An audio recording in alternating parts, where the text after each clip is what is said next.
The 2024 High Pro Group Supreme Australian Championship. So we're on day 4 of the championship event. So we've finished the interstate challenge that we talked about the other day, which had the Trans-Tasman course that we had a walk around. So today we're going to have a look at the Supreme course, which the championships run on. So a couple other quick mentions is big welcome to our friends from New Zealand, the test team that come over to compete in the test match. The Interstate Challenge was also a selection process for us to select our Australian team, so congratulations to those 4 members as well. So moving on, we're going to do the same thing as we did the other day and have a competitor's look at the course. So we'll move over to the casting peg, and we're already familiar with that, so we'll get on course. And so while we're moving over, I also mentioned the other day about competitors using working sticks. So this is an example of one that I've got. It's a nice leather plaited stick, and I can use that to command my dog as I'm walking around the course if I choose to. If I don't want to, I can stick it in my pocket or just carry it while I'm walking along. One of the other ones that we mentioned as well, some people use whistles, and I've got a whistle that I like to use as well. So that's that particular whistle is called Logan whistle. It's just the brand, but they're good quality whistles. And as I said, the using whistle commands, sometimes in weather like this, it's been windy all week, that sound can travel much better than using your voice. And if you're having to yell a lot because of the wind, or you're getting yourself a bit worked up, you can actually sort of get a bit hoarse in the throat anyway. So anyway, back on course. So here we are at the casting pegs, same set, and this first half of the course is going to be the same as the Trans-Tasman. So the sheep get released from up the top end, they come down, come around here into that 9-metre circle again, and then go past the delivery or balance point line, come around, and then get on the right hand side of me. So one of the other things that we talk about or describe this course as is a right-handed course. So all the action is on my right hand side. I must pass this casting peg on the right hand side of it, so I come down here, and then as we progress around the course, all the obstacles are on my right as well. So we'll just fast forward up here, and then we'll meet you at the first obstacle and go from there. So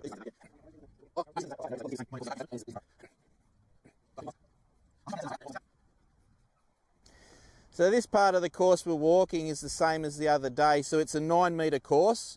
So you can see the markers out to my side and in front of me. And again, I've got to walk on this line all the way to my first obstacle. So on the Supreme course, this is where some of the changes happen. So I step into my set again, and now we're at the gap.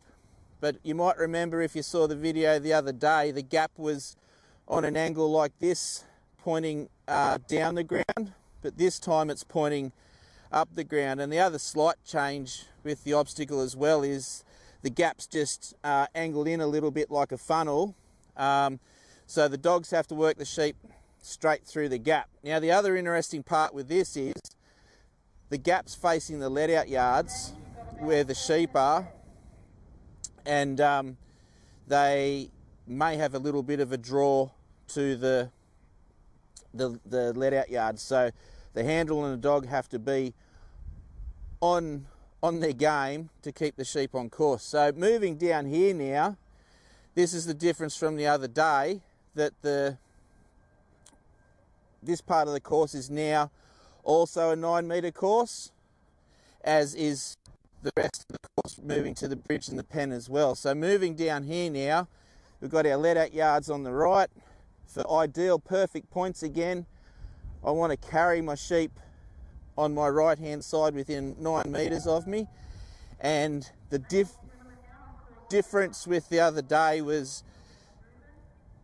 this was a drive section, so I could help my dog if I wanted to. But now, Australian rules, Australian courses, and same with other state courses, the dog has to do all the work.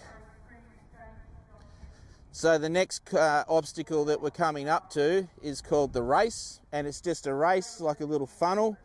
So the panels are flared out just at our end to help get the sheep through, and then a body of a race to move through. So again, I step into my set, work the sheep through the obstacle. So one of the other things is that if I'm away from my obstacle, if those sheep proceed through and clear the obstacle before I get there, I need to rework that. So there's some strategy around, you might need to block your sheep up before they bolt through that obstacle so I don't lose any points. So now, moving on, we're getting the hurry up as well, but moving on, it's another 9 metre course to the bridge. And the bridge, again, the race to the bridge is the 9 metre course. Carry the sheep on your right, and then we move up to the bridge. So the difference with the bridge as well is that there's no free work line like you saw the other day. All the obstacles are the same, that you walk in, step into the set. I'll show you where the set is. So this is my last 9 metres to the bridge. And then I step into the set, and now I need to move my dog and sheep around to go up the bridge. So the other thing with the bridge is that you just notice the sheep have to be pushed up this ramp. So the challenge with this obstacle is the dogs need to show a bit more force to be able to push the sheep up. And remember now, all these dogs competing are probably about my knee height, and now the sheep are up here and the dogs down there. The sheep are probably that much higher than the dogs, so it is a real challenge for the dogs.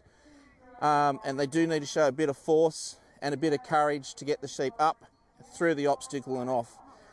So moving up to the pen, you saw the other day, it's a 9 metre course. The pen hasn't changed for the Supreme course. And the other thing that's the same as the other day is it's a 15-minute course as well. So we'll have to wrap up now because they're about to continue on with the Supreme Championship, and I hope you enjoyed the video.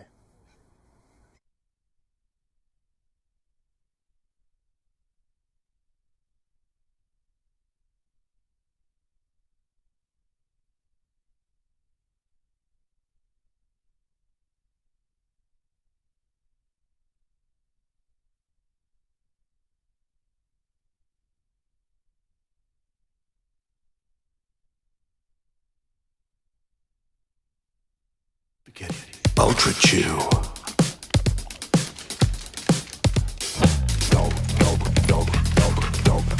Mudball. Lunchtime. Mittens. Size 9. Sitting in a hole. All right. Dogs are gonna dog. Protect yours with Advocate Ultra Chew, the only all-in-one chew that kills tapeworms too. New Advocate Ultra Chew.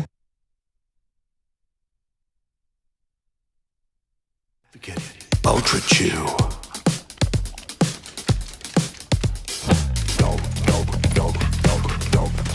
Mudball. Lunchtime. Mittens. Size 9. Sitting in a hole. All right. Dogs are gonna dog. Protect yours with Advocate Ultra Chew, the only all-in-one chew that kills tapeworms too. New Advocate Ultra Chew.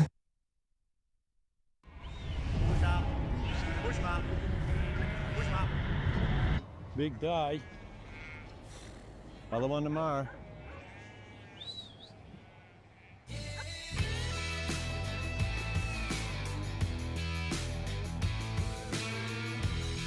Reliable fuel for dogs who work today and go again tomorrow.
Good morning to our viewers on the Australian Pro YouTube channel.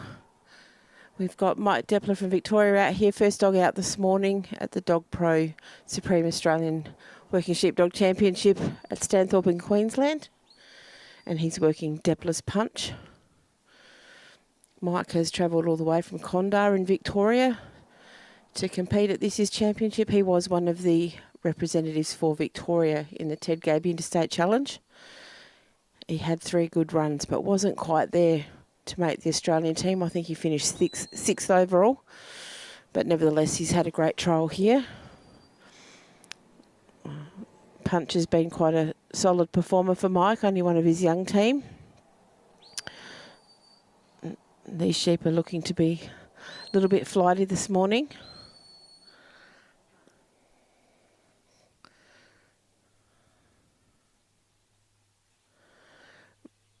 Mike's also a very experienced judge.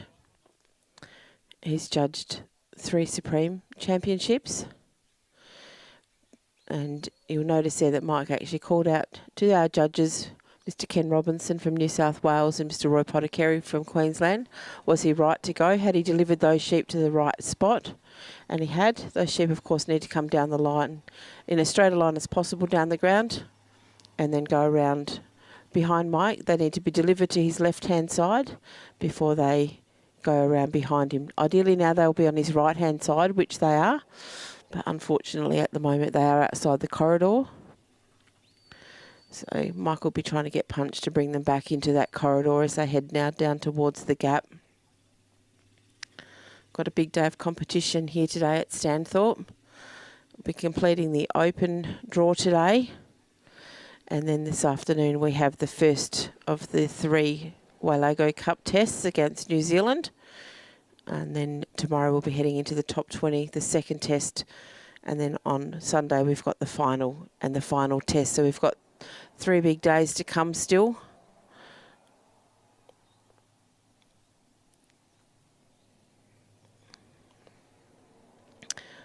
They've done a good job here. They've got them back on course. They've just ducked out now to the left. So Punch will be trying to bring them back on course. And unfortunately, they've just taken a little run there. They've gone, one has gone around behind, come back through the gap. So hopefully now that it knows the way, he might be able to lead those other 3. But they've just gone for a little run out towards the let out.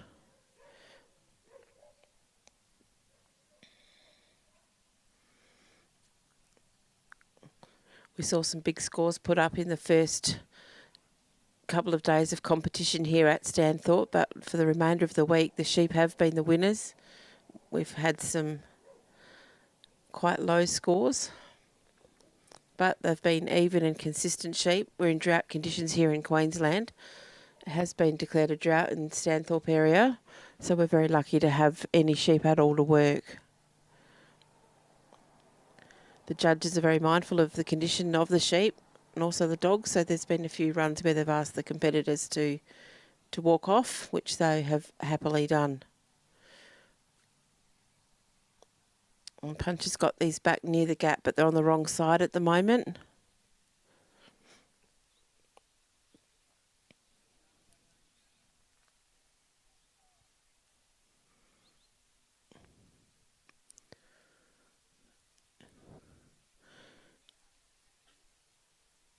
And they've done a great job there. They've just rolled them through the gap. So Punch will just collect them up now as Mike will get ready to step off and head towards the race, which is what he's done. They seem to, once you've gone through that gap, they seem to have been working quite nicely and quite steady as they go from the gap through to the race and then the bridge and pen. For some reason, the first section has been the hardest.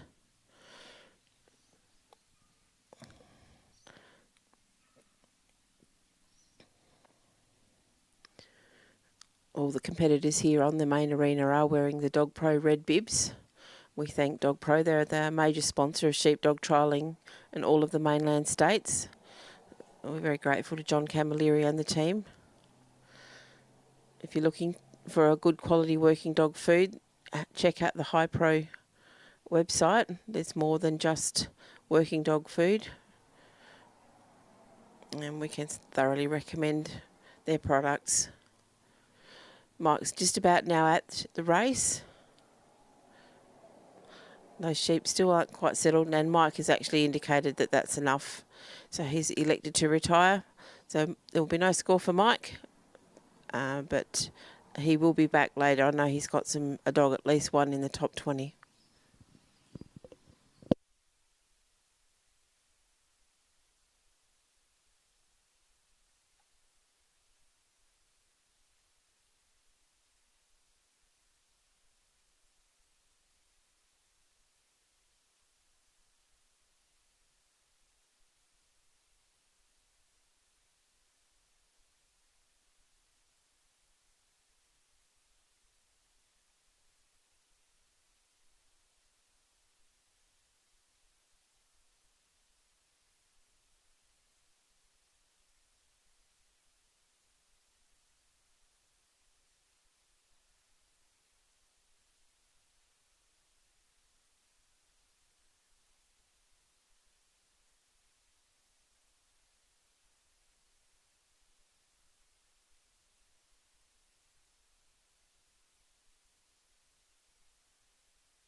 Our second competitor to the ground this morning is Mr. Stephen Cross from South Australia, and he's working Echo Park Uno.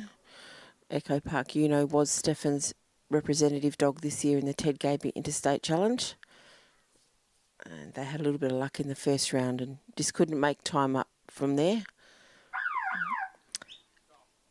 They've signalled time. They're happy those sheep have come out, and Stephen has elected to send Uno out to the right.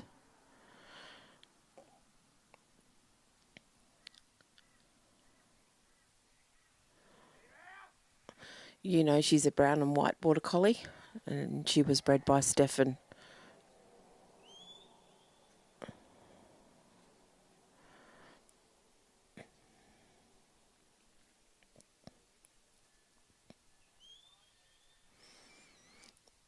Of course, this course that we're working is a Supreme course. It's one of the courses that we use here in Australia. It was created several years ago with all of the states. The idea being that they wanted to have a course that could be used at the Supreme Championship each year. They had parts from each of the states. Took a little bit of agreement to come up with the right course, but I think they've done a great job. Before they came up with the Supreme course, they used to use the course that of the host state, and each state in Australia does have their own course.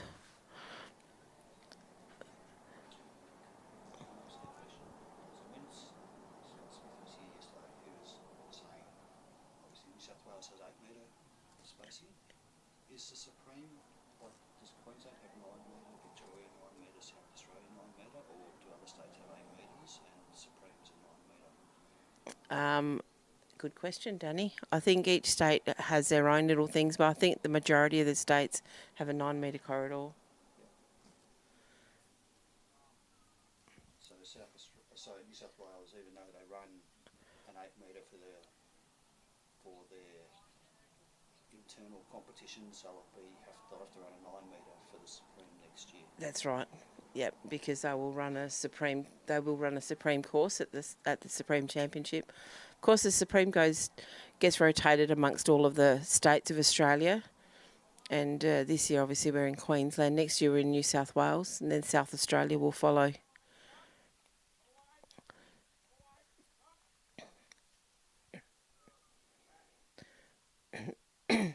But for anyone watching at home, all of the states in Australia, they do have their own websites, and on their websites you will find details about their courses. You'll find details about membership. There's contact details for each state. So if you are interested in having a go at sheepdog trialling, that's a good point of reference, is to have a look at our websites, and perhaps the first point would be to go to the Australian website, www.asdwa.org.au, and from there you can link onto all of the states from our website, and that's certainly a great place to start. And Stefan are doing a good job here, seems to have got nice control of these sheep. But it is early days. Of course, Stefan started with 15 minutes and he started with 100 points. And Stefan's one of 4 South Australian competitors that's come over to Stanthorpe this year.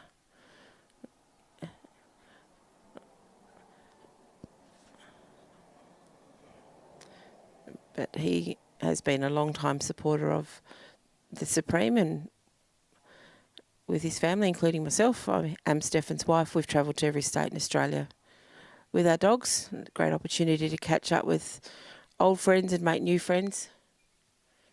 And that's probably the most beautiful thing about sheepdog trialling.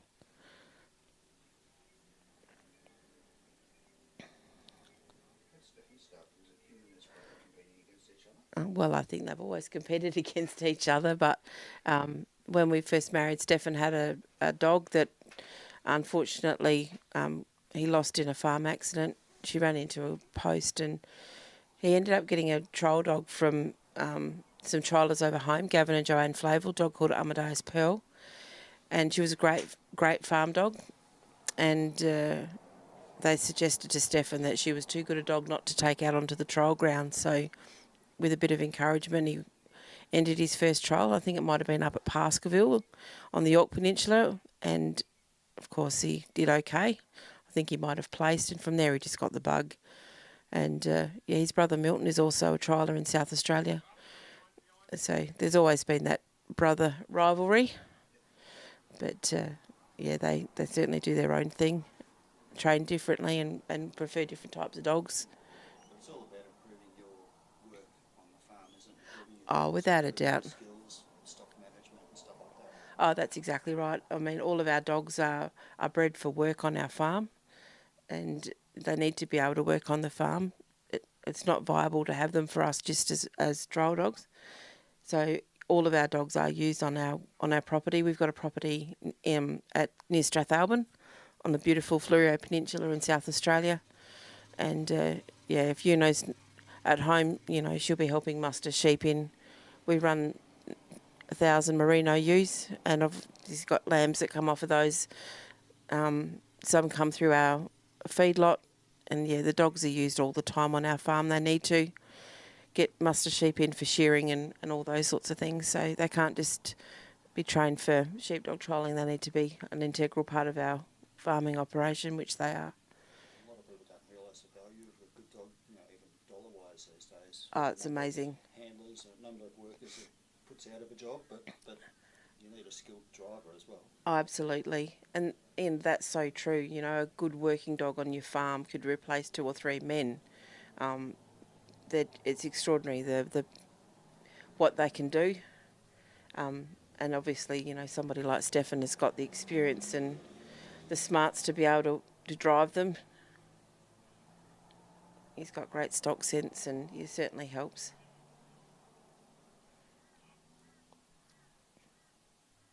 But Stefan, his whole life, his family have always had working dogs of varying degrees of quality, but they've always made something of them. He was so rough that I haven't got that old ad, your old Dogpro ad. He certainly is. These sheep at the moment, unfortunately, are off course.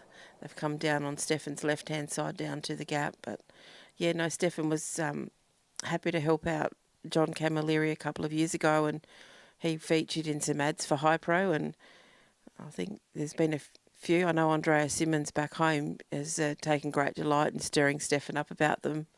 But, we've enjoyed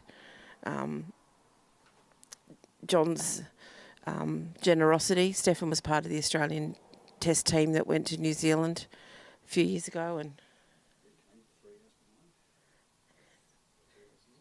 yeah.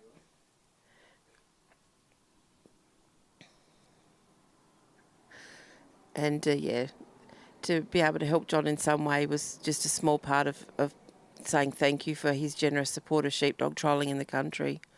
I know Jim O'Connell from Queensland also did some ads for him, but they've just filmed some new ones which look amazing. New signage, all their red Dogpro signage, which you can see on all the obstacles here and along the back fence. And these sheep have just negotiated these first three through the gap. Stefan's now stepping out down towards the race. He'll know exactly how much time he's got. He wears a talking clock, which most of the triallers do. And if you're looking for a talking clock, I know Laura McKillop, she normally stocks them from the Australian Working Sheepdog magazine. And it's a great tool to know exactly how much time you've got left. They've got these walking along quite nicely now as they're heading down towards the race. And she's just blocked and held them up nicely so they didn't get too far past. Of course, on these walks between the obstacles, the idea is to try and keep them up to you as close as possible. You don't want to let them get too far in front of you or too far behind. They are the things that our judges are looking for. They want to see them in the corridor and they want to see them on your right-hand side. One of those sheep has just decided to take off. And unfortunately for Stefan, has crossed between the sheep and him. And in this game, that's called crossing. And unfortunately, that is the end of his trial.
Okay, so if you're at home and you're wanting to follow the scores, you can see on the screen now a QR code that will take you directly to our Google Sheet. If you have an Android phone, just go through your app and click on to the QR code. If you've got an iPhone, you'll need to take a photo of it and then hit on the photo. Our next competitor out this morning is South Australian, Anthony Ireland, and he's working Oak Downs Banjo. And this is one of our Australian rep dogs this year. Anthony qualified to represent Australia earlier this week with Banjo. They finished in the top 4 in the Ted Gaby Interstate Challenge. So Anthony has had a great week this week here at Darren. And it's great to see him make the Australian team. Anthony qualified with Oak Downs Bin, which is Banjo's dad, back at Dalby for the Australian team. But unfortunately, due to COVID, he wasn't able to compete for Australia. There was no test series held for 2 years during that COVID period. So it's great to see Anthony make the Australian team with Bin's son, Banjo. Banjo's been a really strong performer for Anthony and is the current South Australian Dog of the Year.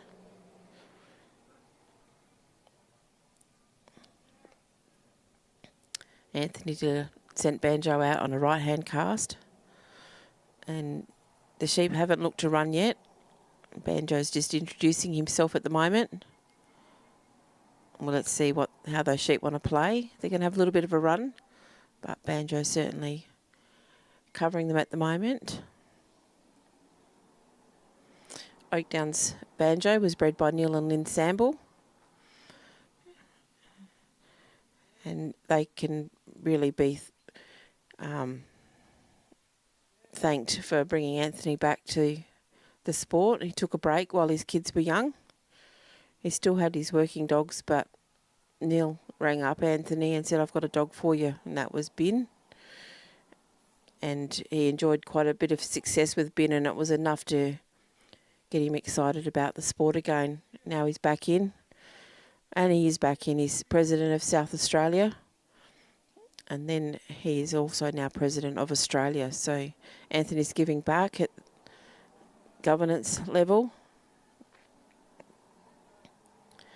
And, yeah, competing at a high level with his dogs, and he's doing a great job.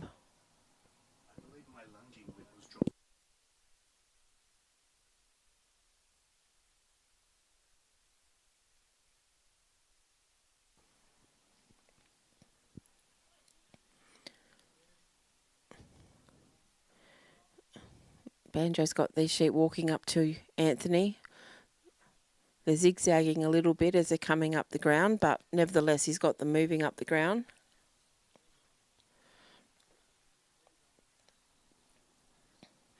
Our two judges, Roy Potter-Carey from Queensland and Ken Robinson, they'll be looking for these sheep to come down the ground in as straight a line as possible.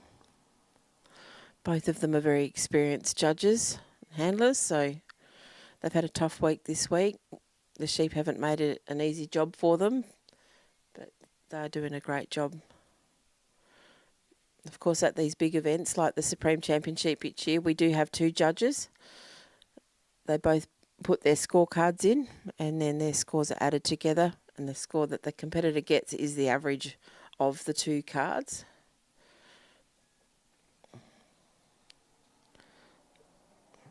I think at the moment the leading score here at the Supreme Championships is a 93.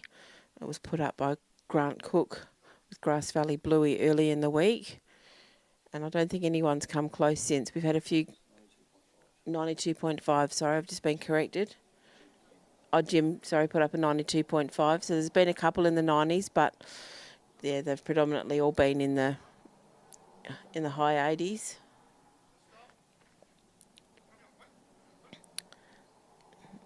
Yeah, Anthony's done a beautiful job here with Banjo. They've got them into a beautiful position there. Banjo's just looking to cover any break. Anthony's got them lovely position on his right-hand side. He's stepped away. Once he steps away from that casting peg, he needs to maintain an even, steady pace as he heads down towards the gap. Those sheep have just ducked out onto Anthony's left-hand side. They did the same thing with the last dog with Uno. They seem to want to run back to where they've come from. It makes it really hard for the dogs to hold them up within that corridor. Anthony's trying to get Banjo to bring them back within that corridor.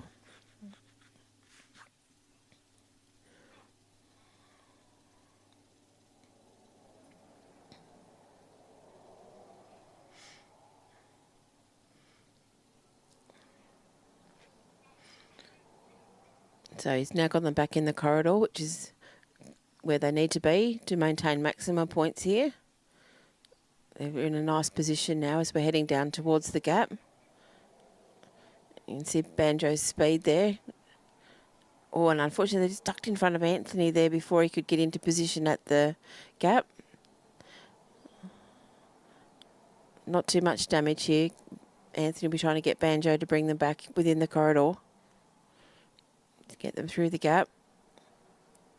Of course, this little dog's got a big afternoon. He'll be competing in the first Waylago Cup this afternoon, which is 3 o'clock local time here in Queensland.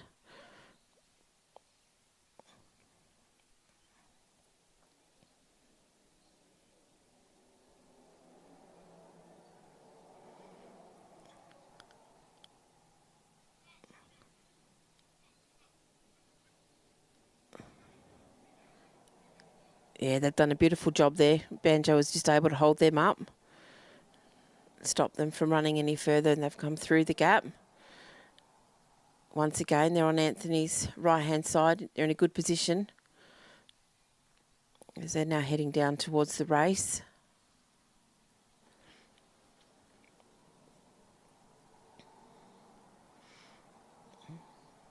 You can just see they're walking pretty much down the middle of that corridor now.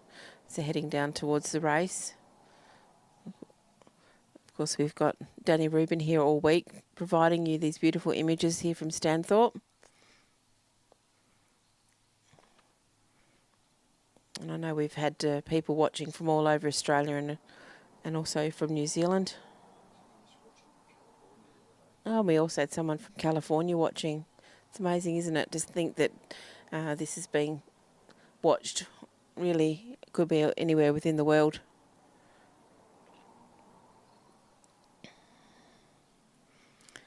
So the sheep are now just about heading towards the race. Anthony's in position. Banjo's done a great job. They've just gone straight through. Just turn them around, put them back on course now. Back in a nice position as they're now heading down towards the bridge. This will be giving Anthony a little bit of confidence heading into this afternoon, seeing his little dog working so well here.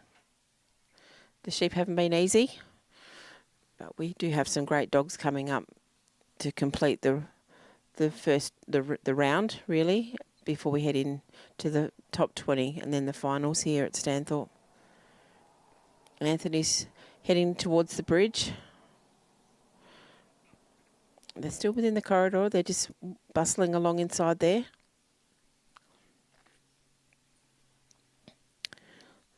Anthony's now just stepping into the ring at the bridge. On this Supreme course, he can't assist his dog in any other way than by voice command or by whistle. This afternoon in the test against New Zealand, we do work the Trans-Tasman course, which we selected our representatives on earlier in the week in the Ted Gabe Interstate Challenge. And of course, that course is a mix of Australian and New Zealand rules and sections. But these dogs, they can pretty much work anything, any course. They're bred to work and they love it.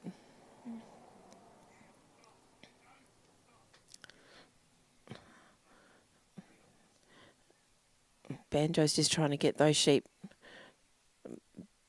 back a little bit so he can get them to look up the bridge. You just need one leader in there to hopefully entice the other two to go with him. There we go, got one looking.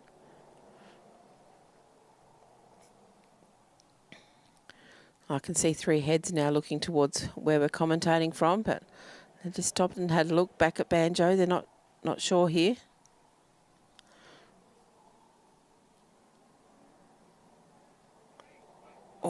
And they've just decided to break out.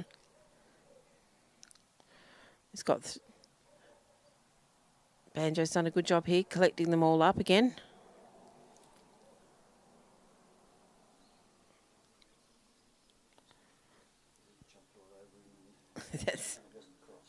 No, thankfully for Banjo, it wasn't a cross.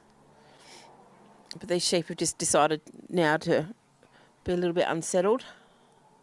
Time's not an issue for Anthony. Obviously started with 15 minutes. And you can see on your telly how much time he has left.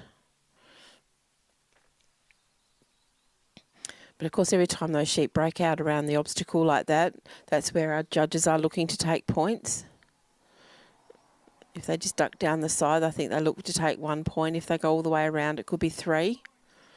But it really does just depend. There we go, we got one looking up. Here we go, we got them coming up over the bridge now. Got 2 off, and there's the third one. Little bit of trouble there at the bridge, but they have completed the bridge. So now Anthony, once he's happy where they're positioned, he's trying to save as many points as he can here, Anthony.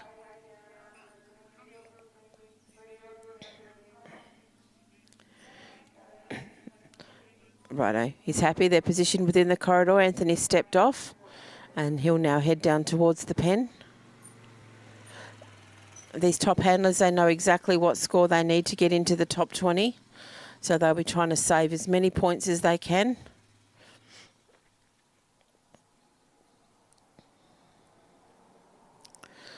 Banjo's done a great job here. A little bit of trouble, obviously, at the start there between the peg and the gap, and they've had a little bit of trouble around the pen, but otherwise they've had a pretty good run here.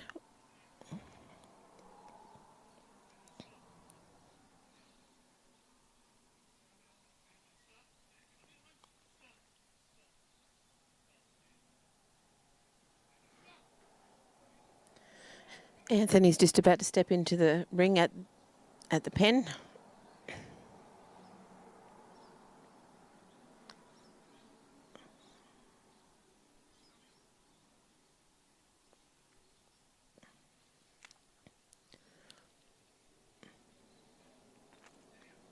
And they're in the back of the pen.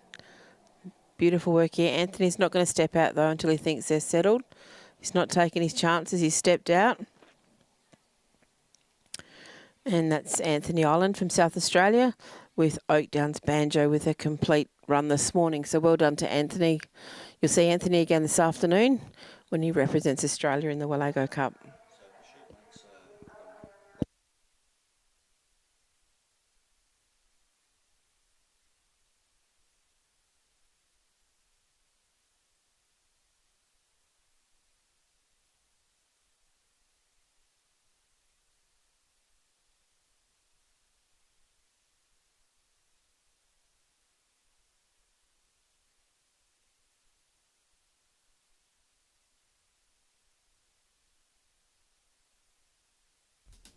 Advocate Ultra Chew.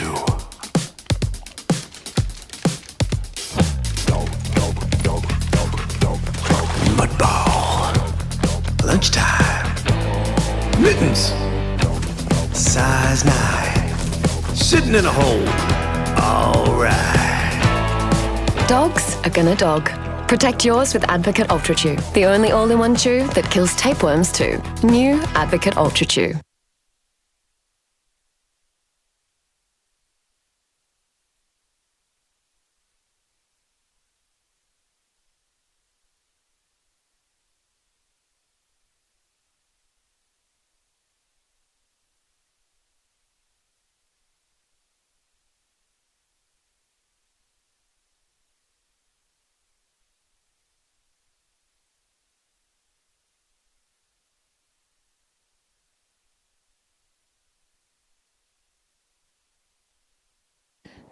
So Anthony Island with Oakdown's Banjo, who just worked, scored a 79.5, which that currently puts him into the top 20 here at the Dogpro Supreme Australian Championship at Stanthorpe in Queensland.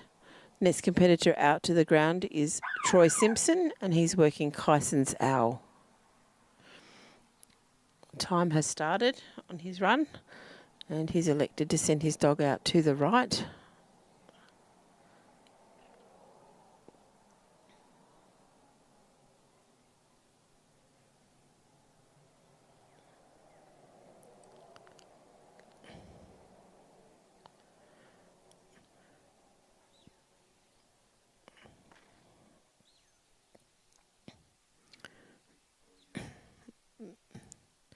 This little dog's taking a little while to get down to the sheep.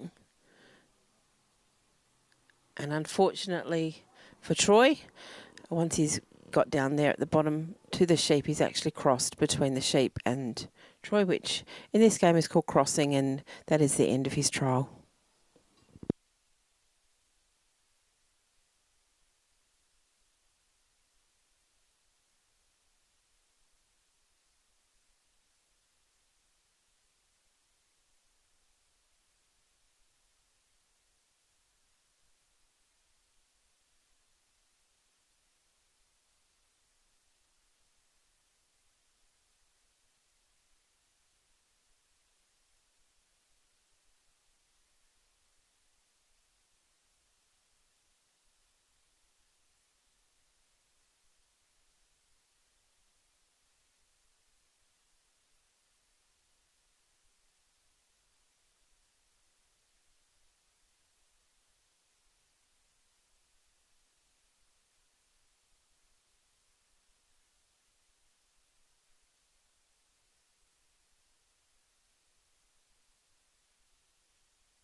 Okay, so our next competitor out here this morning is Mr. Clinton Hall, and Clinton is from Dalby in Queensland, and he's working his dog Trapline Freddy.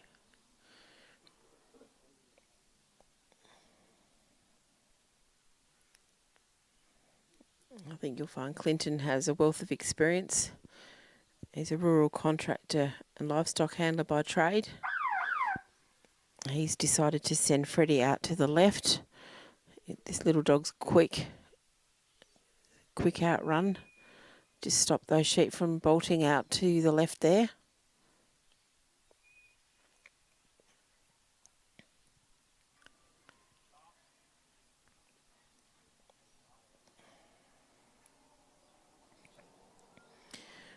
Trapline Freddy's by Delray Eddie out of Barker's Rose.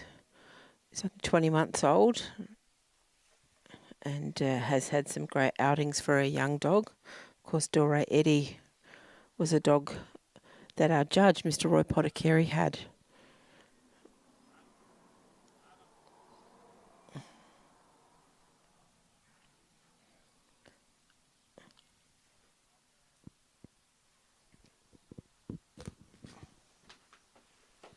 I'm going to hand the microphone over now to Mr. Stephen Cross. No, he's saying no. He just wants to come and sit down. What are we talking about? We said good things about you. We did say good things. I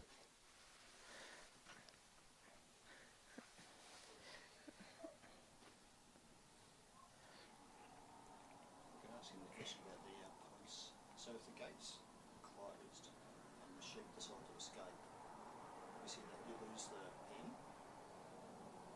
So if you've left a marker and you're closing the gate and the sheep decide to run past, run out, you lose the pen completely. Yep.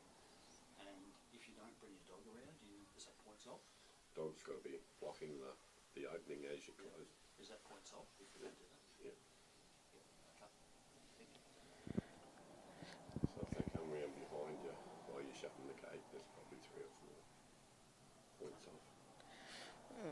These are all the things that our judges are looking for, of course.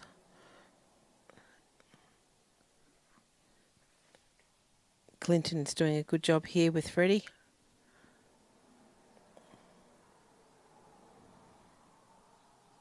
I think the sire of this dog, Delray Eddie, has been used quite extensively around the country.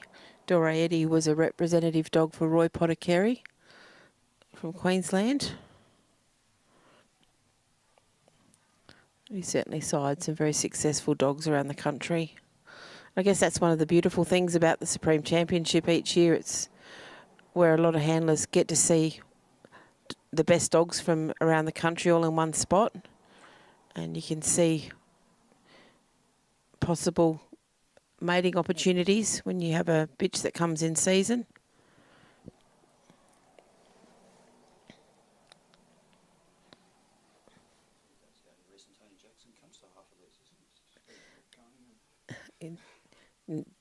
I don't think there's any man in the country that knows more about breeding and about,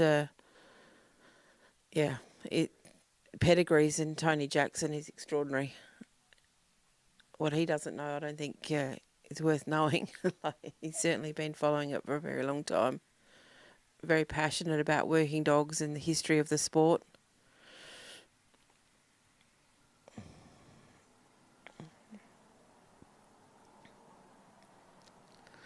This little dog was really quick at the start.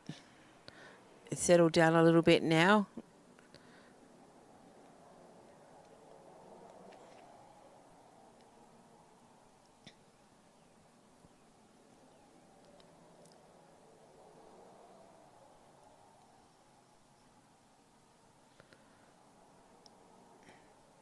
The sheep are in a nice position on his left-hand side here.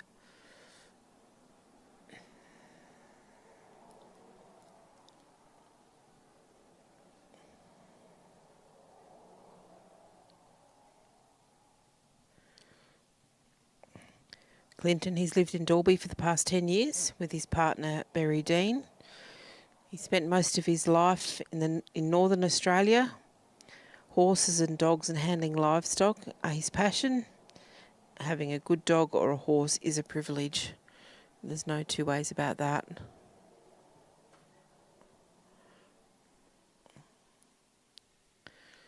Being able to read your stock in this game is imperative, really, to be able to achieve at the highest level.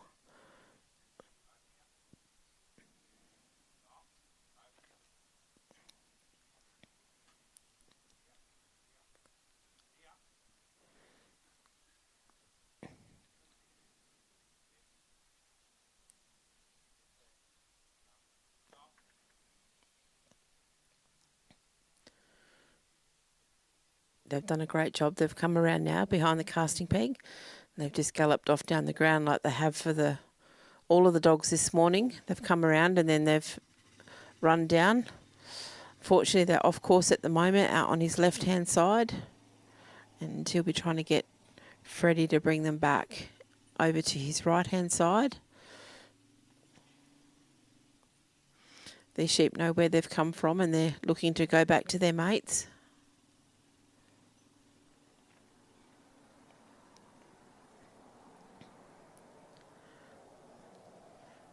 Once Clinton leaves that casting peg, he needs to maintain an even, steady pace as he heads down to that first obstacle, the gap.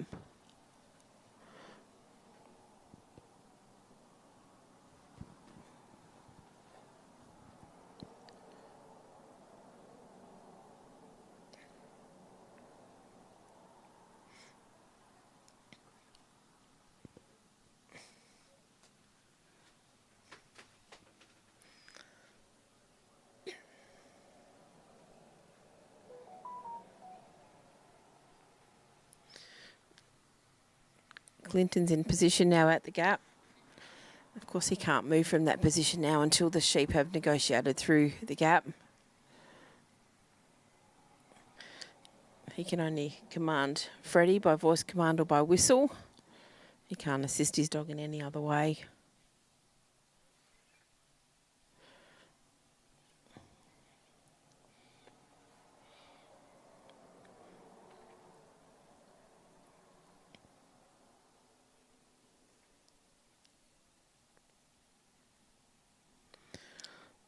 They've got these back now into position.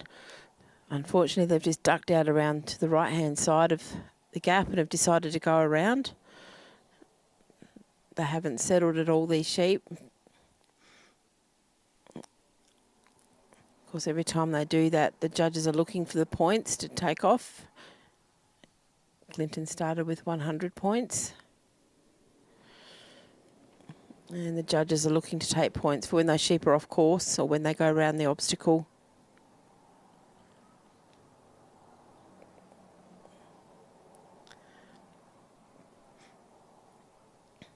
The perfect trial is 100 points, no points lost. But I don't think these sheep are going to allow that to happen this week.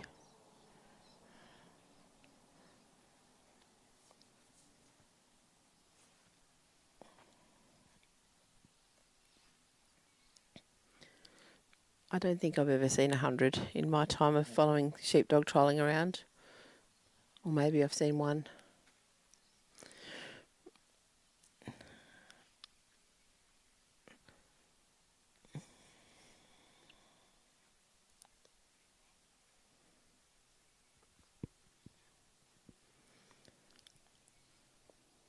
Clinton, of course, started with 15 minutes.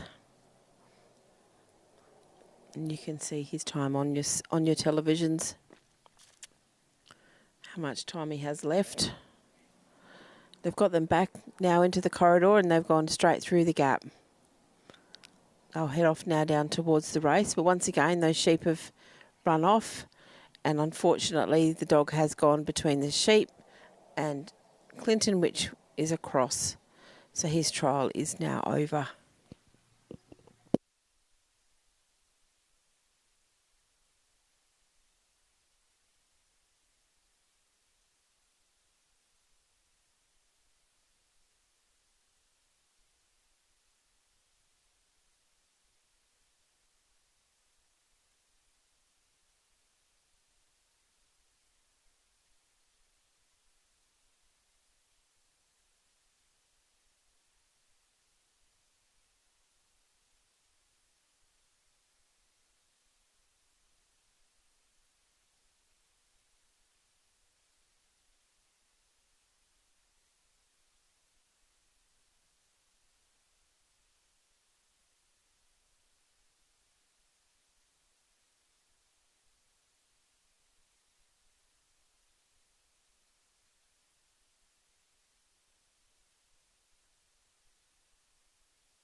Our next competitor out this morning is Queenslander Scott Stokes working gauge.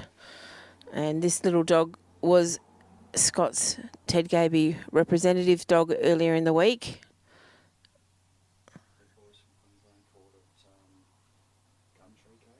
Gumtree Gauge, for those of you that were watching earlier in the week. Scott picked this dog up off of Gumtree for a couple of $100. And it's been a great performer for Scott.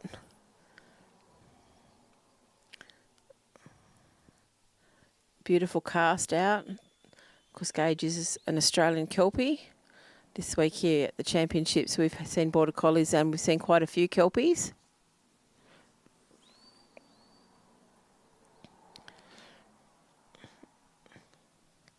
Scott is a builder by trade. Left school when he was only a young lad. Didn't want to be there, he said. Didn't like English. His dad told him he needed to be good at maths and he needed to be good at carpentry, and he was good at both.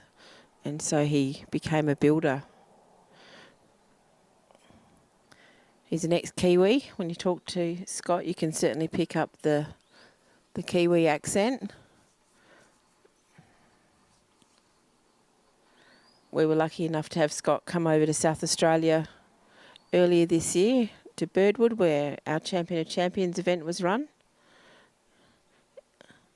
And we got to meet Scott then. Lovely bloke, young family, which is a great thing for sheepdog trialling. It's a positive thing when you come to Queensland and you see all the younger workers up here. A lot of encouraged and novice workers. And they're certainly the future of our sport. Gage is doing a great job here.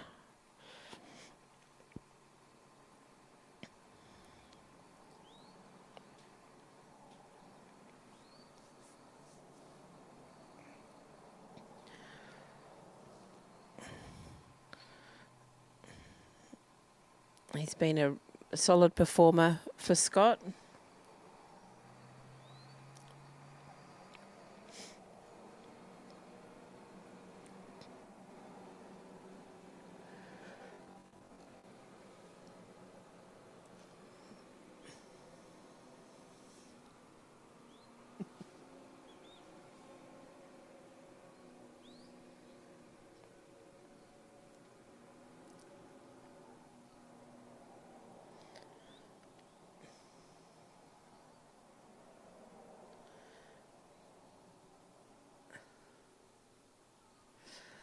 Of course, Scott's trying to get these sheep to come down the ground to him in as straight a line as possible.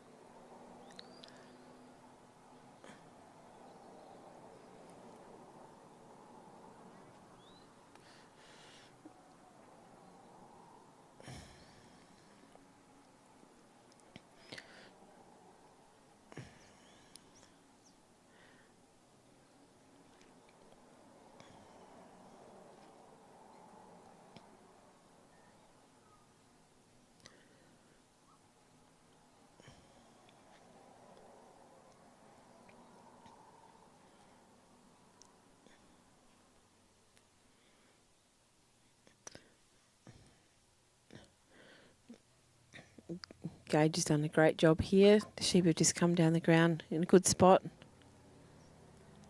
There we go. 3 of them have gone out round behind and they're now in a good position. They're just outside the corridor at the moment, so Scott will be trying to get Gage to bring them back within that 9-metre corridor.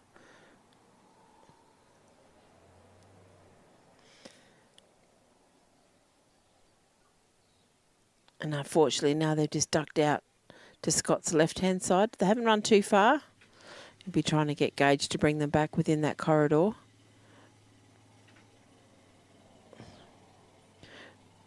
Of course, Scott needs to now keep walking from that casting peg down to the gap. Maintain that even pace. If he increases his speed, the judges can take points. If he slows down, they can as well. They want to see an even walk.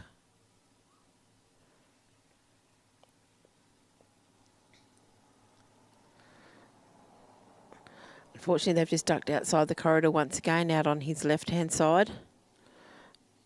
They are the things that our judges are looking 4 to take points.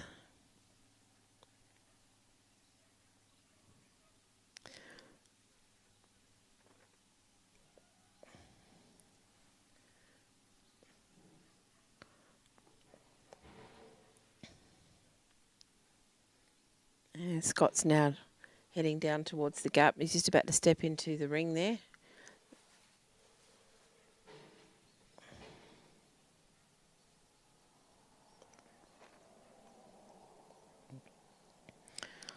These great images that you're seeing are being brought to you by Danny Rubin. I think he's got 4 cameras around the ground, Danny. We got 3 this morning. Normally we've got 4 cameras around the ground capturing all of these images for you.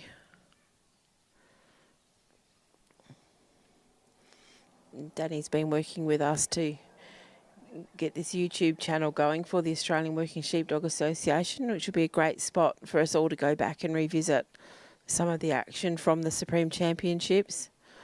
I believe the Supreme from last year's championship at Northern and Western Australia is up there. And Geelong is up there as well. So the last 3 Supremes can be viewed on our YouTube channel. And we've got Scott and Gage now heading down towards the race. So sheep have just ducked off course again. But they haven't done too much damage. Scott's got Gage to pick them up pretty quickly.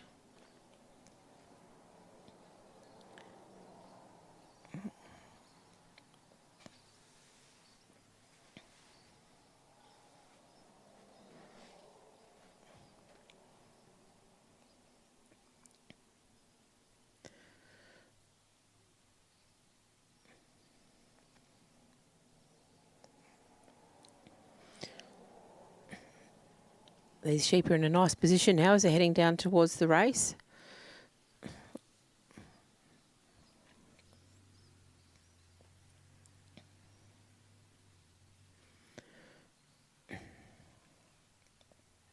Oh, unfortunately, they've just ducked down the side. Scott's just sent Gage to collect them.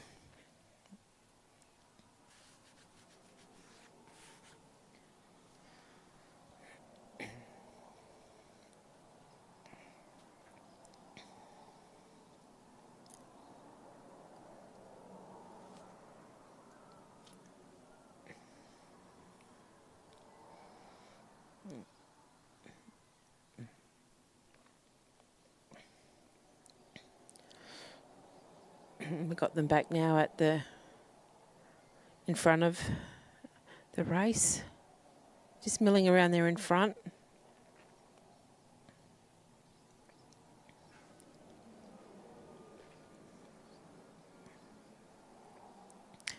Just duck down the side there once again. This is just all costing Scott and Gage points as well as time.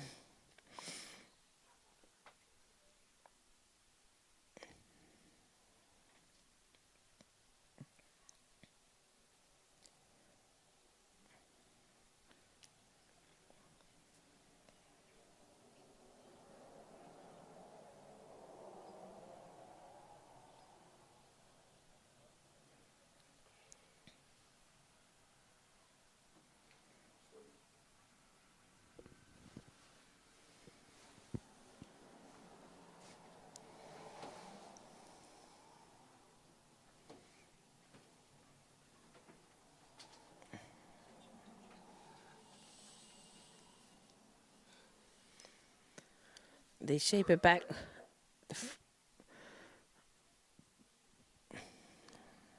I'm just content to have a bit of a feed. Here we go. Now they've gone through. Pity they didn't do that straight away for Scott. They've cost him a few points around the race. They're back on track now as they head down towards the pen. Unfortunately, at the moment, they're off course. They're out on his left-hand side, outside of the corridor. And be getting Gage to bring them back into that corridor. They've done a good job there.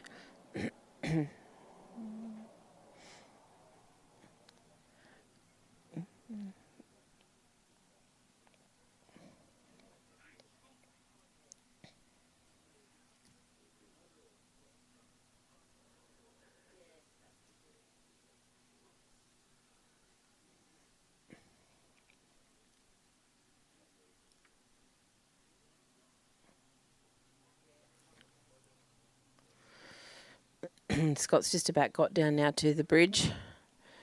Unfortunately, they've just ducked down the side and they've gone all the way around.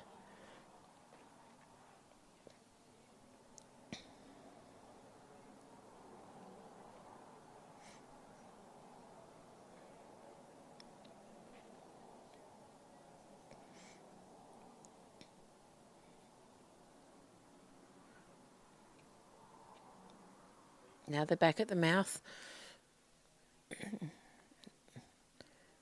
Gage is just blocking and holding these sheep up.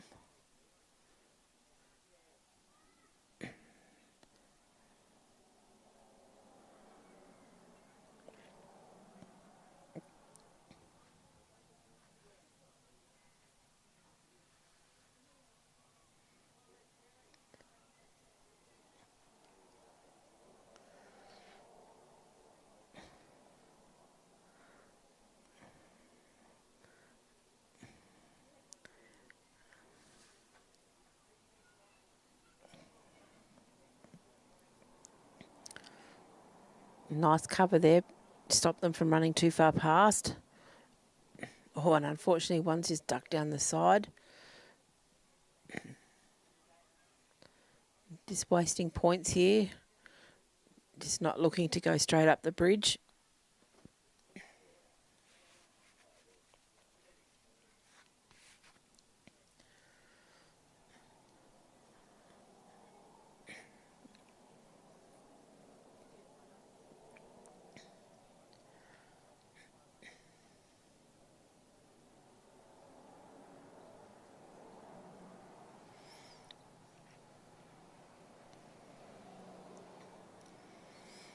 Got these milling around in the mouth of the bridge, but they're just not looking to go up.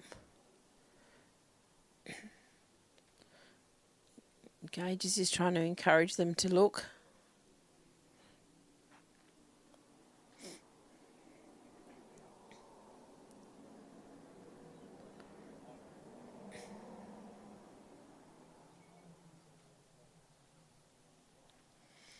She's quite happy to have a pick of the green out here on the oval.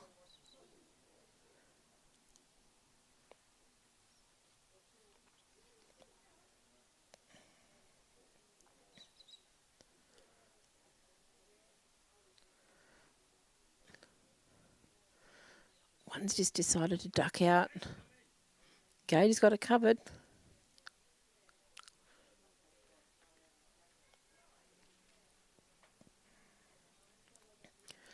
At the moment, the sheep are all faced up to the dog, not looking for the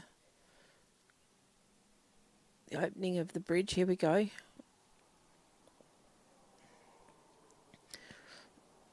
Once again, they're content to look at the dog.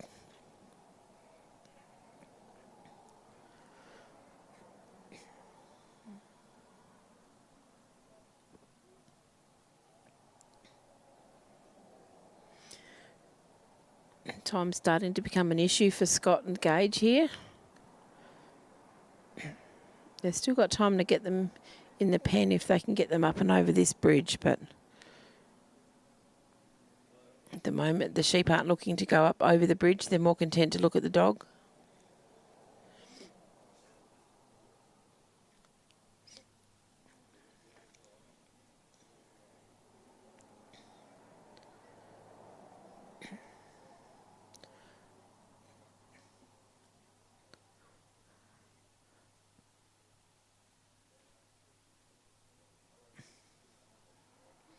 All three sheep are content to look at the dog.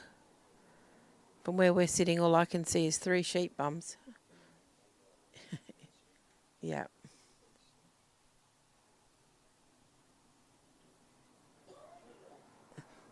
Yeah.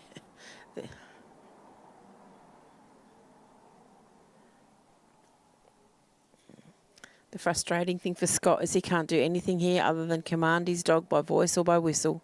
Always got one to turn. Here we go. We've got 2 standing up on the bridge. One's now ducked out around the bridge.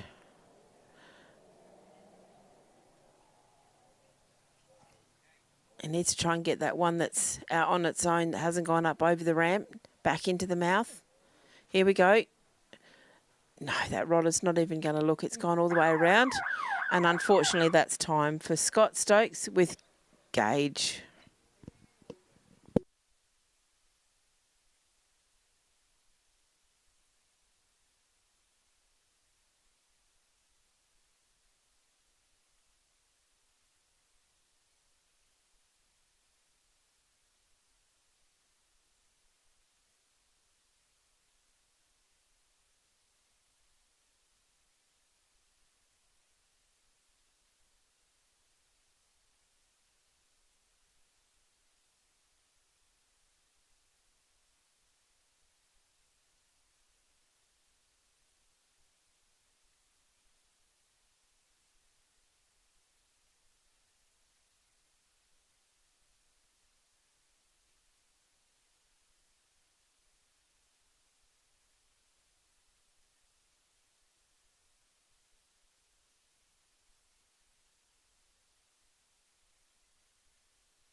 So on course now, we have Bailey Knight. Time has started. We'll get a guest commentator in here in a moment. Got him teed up. He's just had a run. He's going to cool his dog off, and he'll come in and tell us what he can see that we don't.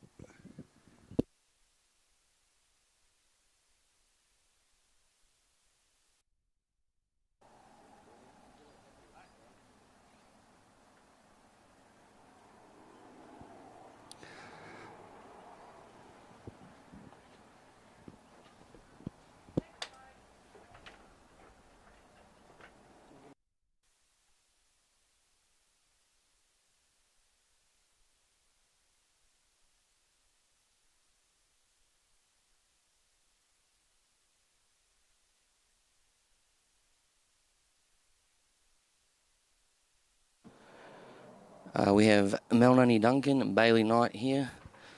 Duncan's just starting to bring these sheep down. Just not quite settled yet for Duncan. Bailey and Duncan have been probably two of the most successful combinations in Queensland in a long time, in the past couple of years. So even though these sheep are a little bit split, Bailey won't have a problem with Duncan putting them back together. Duncan's been there and done that.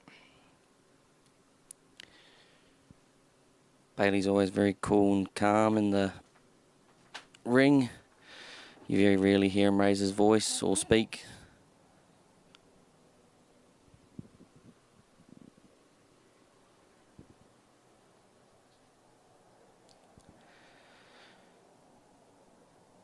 So Duncan's just got these sheep back together now, and he's just going to start applying a little bit of pressure to see how they respond. They're still not sure of him.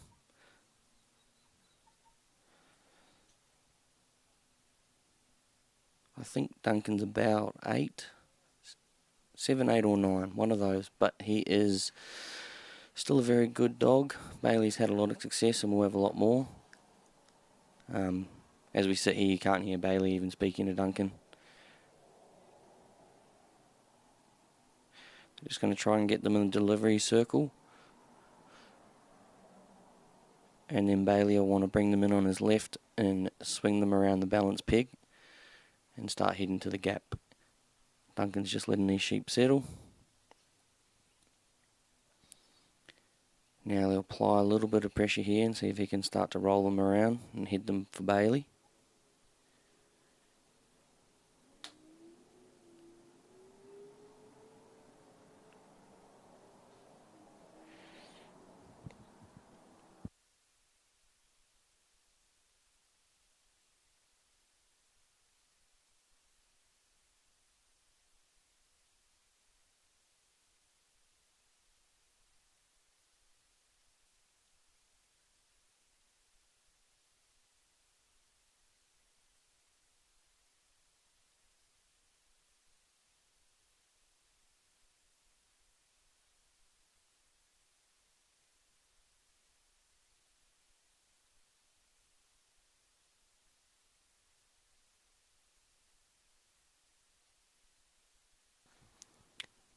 Now Bailey started with 100 points in 15 minutes.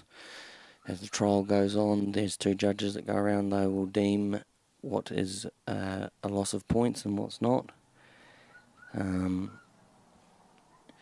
Bailey's about 4 minutes in here. He's very cool and calm. He won't be worried. The longer he can take to settle these sheep and keep them calm. No.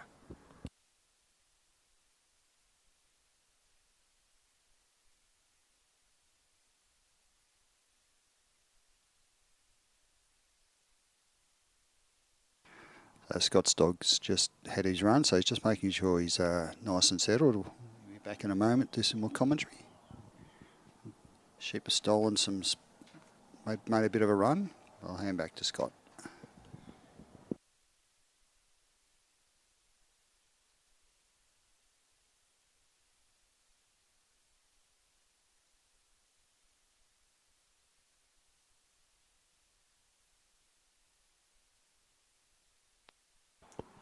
So we're about 5 minutes down now. That little bit of break will be a bit costly, but these sheep are really putting it on Duncan. As we sit here, we can start to hear Bailey slightly pick his voice up, just trying to encourage Duncan to take some ground off these sheep and turn them around. They are very stubborn this morning.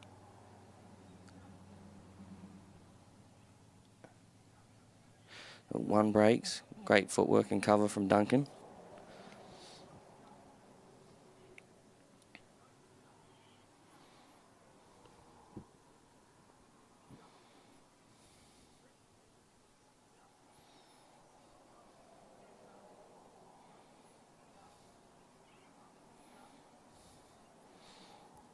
That's great footwork from Duncan and good cover. But these sheep aren't going to give in to him.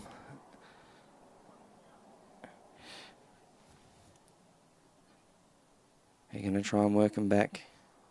It's probably one of the most frustrating things in trialling, when you have them so close to getting back to you and they take off again. Especially once the time starts to go down. But if anyone can get home from here, I would put good money on Bailey Knight.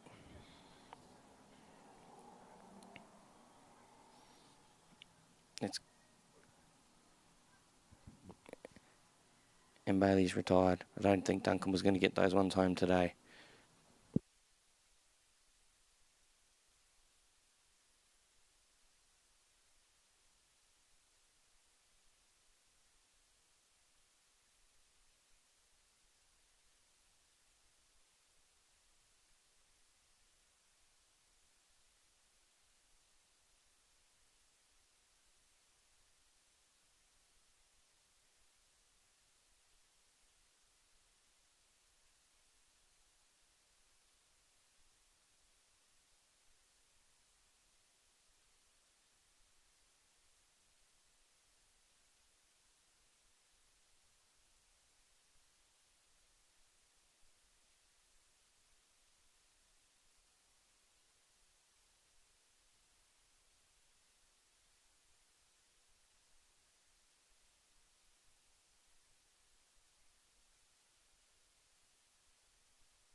So coming on course is Linda Denning with Springborough Wren.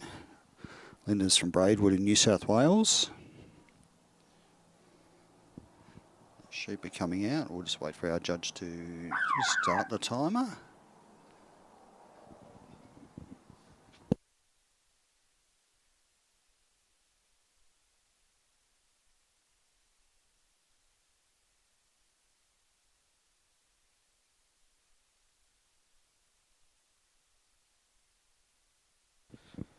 Up here we have Linda Denning.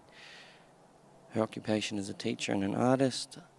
Her dog's cast down there nicely, just needs to get behind these sheep.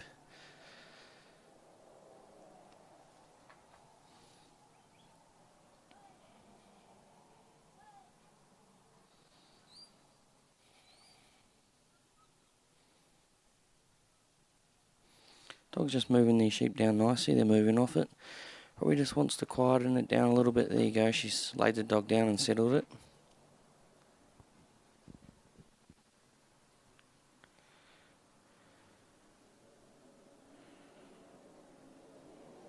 So, Scott, you were part of the team that put all this together.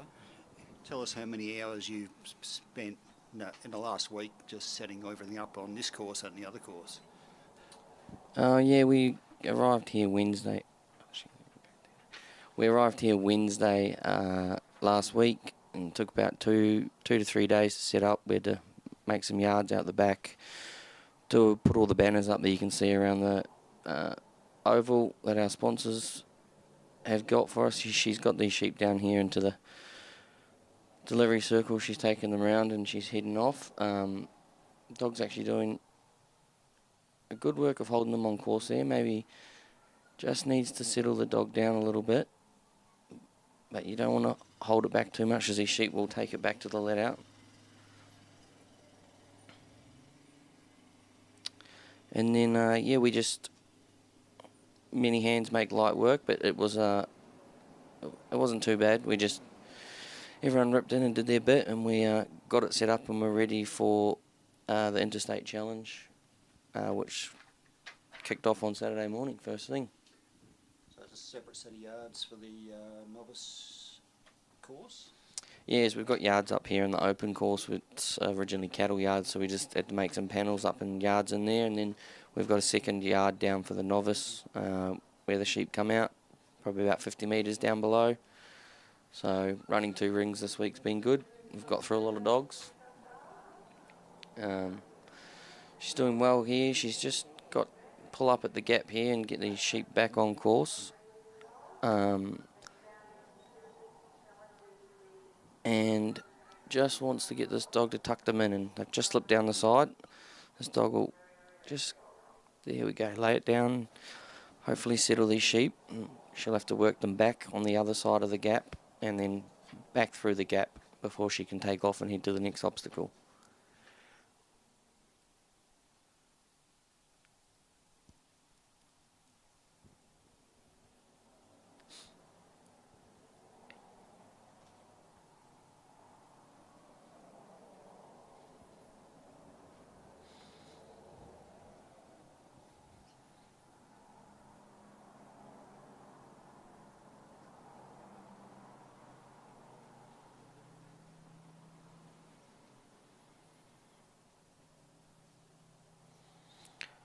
She moved to the southern tablelands of New South Wales midlife, which is what brought sheep into her life, closely followed by working dogs, and from there she's met and trained with a number of great people and developed a passion for educating working dogs and stock, and making art and teaching other passions has aligned well with working her dogs.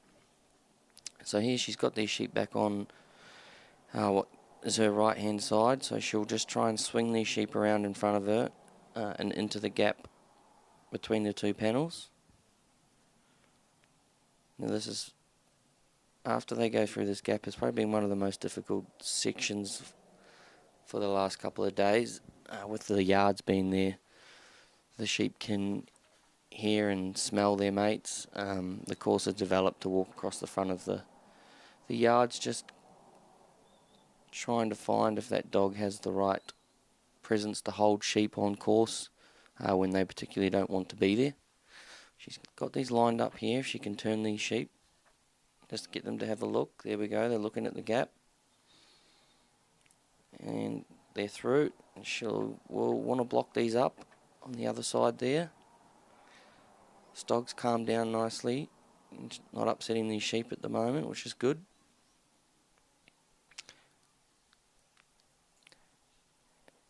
Now this is probably the most challenging carry of the weekend, I would say. They just pinching points off you on the far side. But she's got these sheep in the middle. They're moving nicely.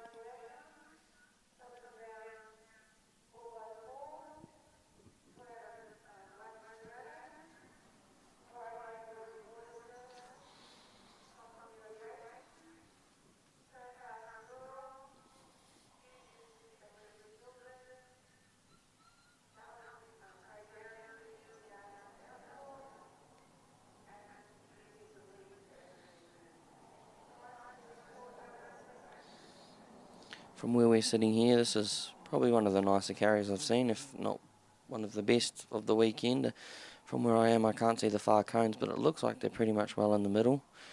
Now she'll want to just bump these sheep before she gets to the next market. And, oh yeah, she's more or less got these sheep walking down the corridor nicely, so she just keeps going like this. This dog's not upsetting these sheep, he's just applying the right amount of pressure at the right time.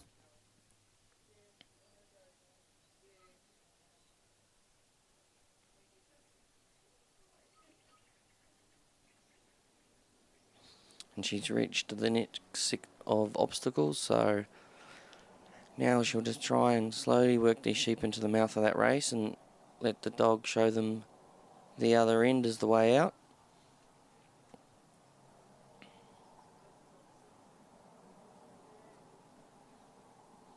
There you go, she's walked them straight up the middle.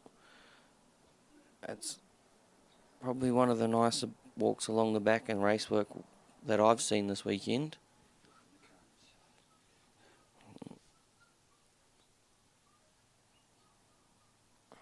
So she'll just want to get these sheep moving before she moves, as they're a little bit heavy, wanting to go back to the put away there. So if she can get them moving in front of her, they should hopefully walk like they did along the back there for her. And she's off now. Sheep are taking a little bit of a run. They're just going to drop off the outside there. The dog's going to come around and pick them up. Once she starts walking, she cannot change pace or stop. Change of pace is a loss of points, and a stop is you're done. So, but the dog's bringing these sheep back onto the course nicely here. She's just going to try and line them up. If she can keep them moving, they're going to go. Looks like they're going to go straight in the mouth here. The dog's going to come around the backside, block up the far side.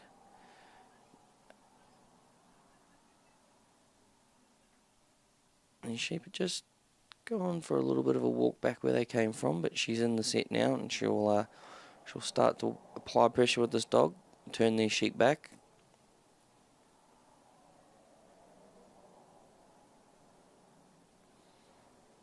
Just letting everyone have a break for a minute, which isn't the worst thing to do. Most of us carry timers, so she'll know what she's got left. But with about 6 minutes on the clock, she's looking very good here.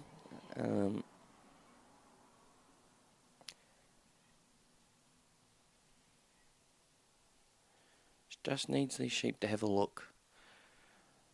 Apply a little bit too much pressure and they won't turn off the dog, which makes it difficult. That's sort of where I fell over a little bit in my run. I couldn't get them to look up the bridge. There we go, have a look.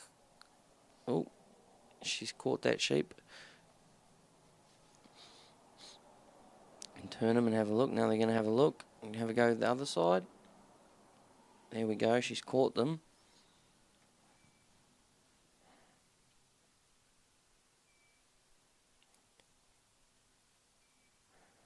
So there's 10,000 different tactics at the bridge. I couldn't tell you what one's right or wrong. Everyone's different. Some people release the pressure, people apply more pressure, people move their dog left to right, back and forward. But it's just once they get into the bridge there and start to go up the ramp, if they're not looking to go out the other end, it becomes a very difficult obstacle. There we go, she's turned them. Oh, the dog's just caught them again.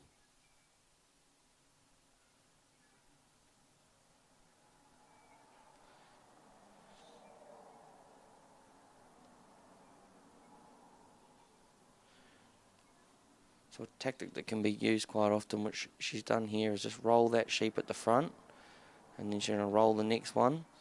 Then hopefully the last one will roll. There you go. She's rolled them up, and they're going to walk over. So well done to her.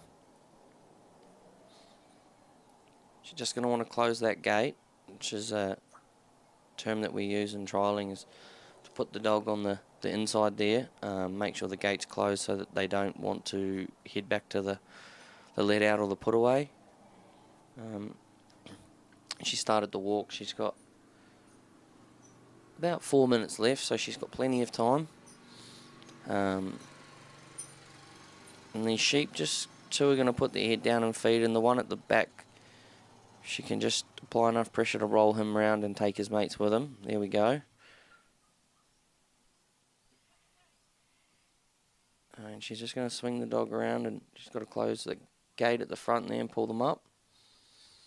So just off course. They've been doing this all weekend to us, which is enjoyable, I should say. But it's, yeah, it's consistent. They've been like that all weekend. So these sheep are just don't mind this dog now. He's putting their head down, having a feed. So they're starting to get a little bit comfortable with this dog. So he's got to apply a little bit more pressure to get them moving. And the sooner he can tuck them back on course for her, the less points she will lose. And they're lined up here to... Oh, and they've just ducked in between the pen and her. So...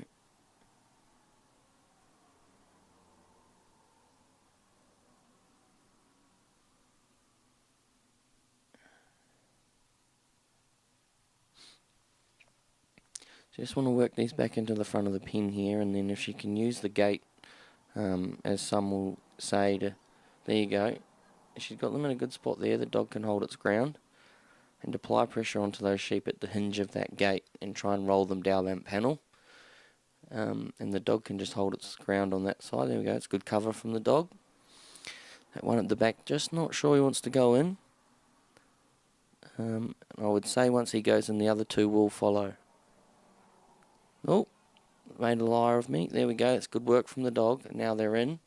So she'll just want to let them make sure they're right up the back there, because they have been looking like they want to come out. And it's a very tidy run from her. So congratulations and well done.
So here we have Laura and Springvale Hills. Most of you will know her. Some of you from across the ditch there in the land of the long white cloud won't, but she has a stock dog magazine here in Australia. Covers everything from yard trials, utilities, cattle, 3 sheep. So this dog's just not quite got a grip on these sheep yet, and he's pushed them across to the back of the fence. There we go, he's in behind now, but he's just upset them, so he's going to have to get hold of these sheep here, get them off the fence. What he's doing is he split them. Oh, that's unfortunate. The dog is crossed between the sheep, which in our sport is a no-go. So that's the end of her run, but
so up next we have Paul Prentice with Bad Boy Bruce.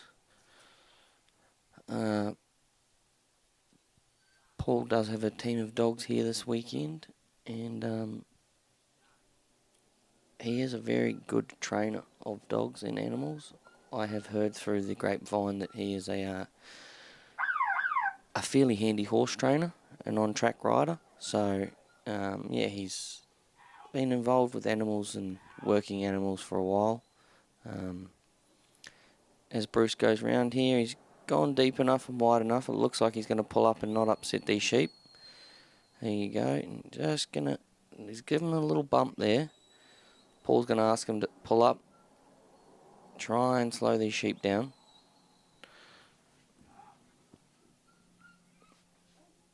And just to split these sheep up a little bit, so we've got two mobs here. Paul's going to try and catch the two going back to the put away. So if he can settle these two, hopefully the one will come back to them. Being a mob animal, they don't particularly like being by themselves, so the only problem is the sheep alone may not want to go back where Bruce is.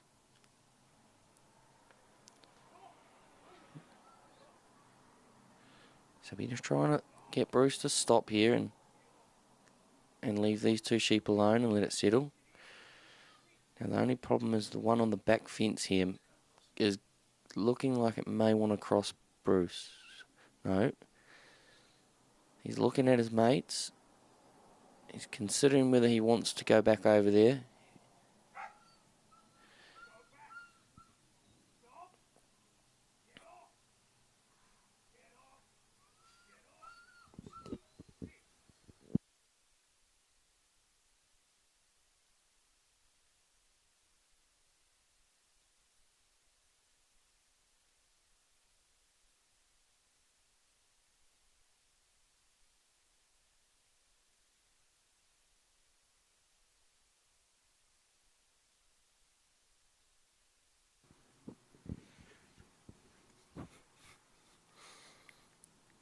So this isn't an ideal spot for Paul, and he'll know that, and he's just going through his head what he can do here, whether he holds these two. There's the other sheep down the back. There's just not looking like it's... Oh, that's across there, I think. The judges have called across, so it's unlucky for Paul and bad boy Bruce, but Paul's brought a whole team here this weekend, so...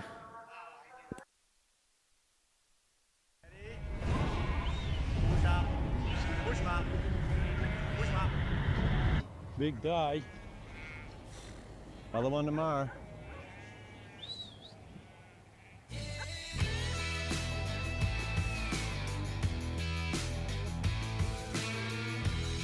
Reliable fuel for dogs who work today and go again tomorrow.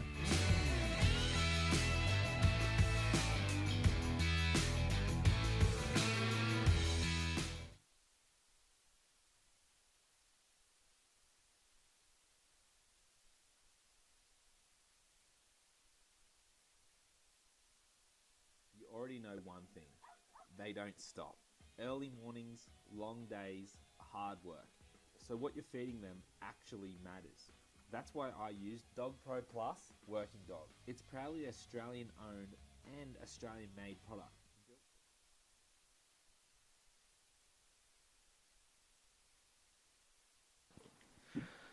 Up next here we have Rowan Ballon with Kamara Custer.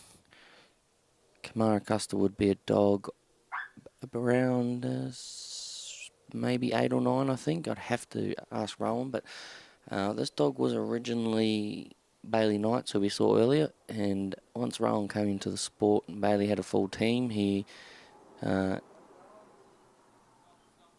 gave this dog to Rowan Ballon. Oh, he's just been called away. There's no sheep in the let out, so...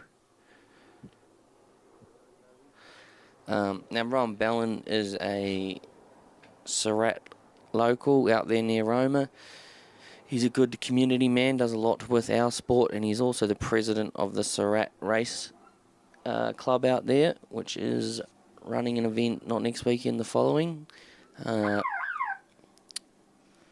Rowan has 3 kids, 2 lovely daughters and a little son, so our sons are the same age, so they get along. And Custer's just gone nice and wide here, trying not to upset these sheep, and he'll just creep around slowly.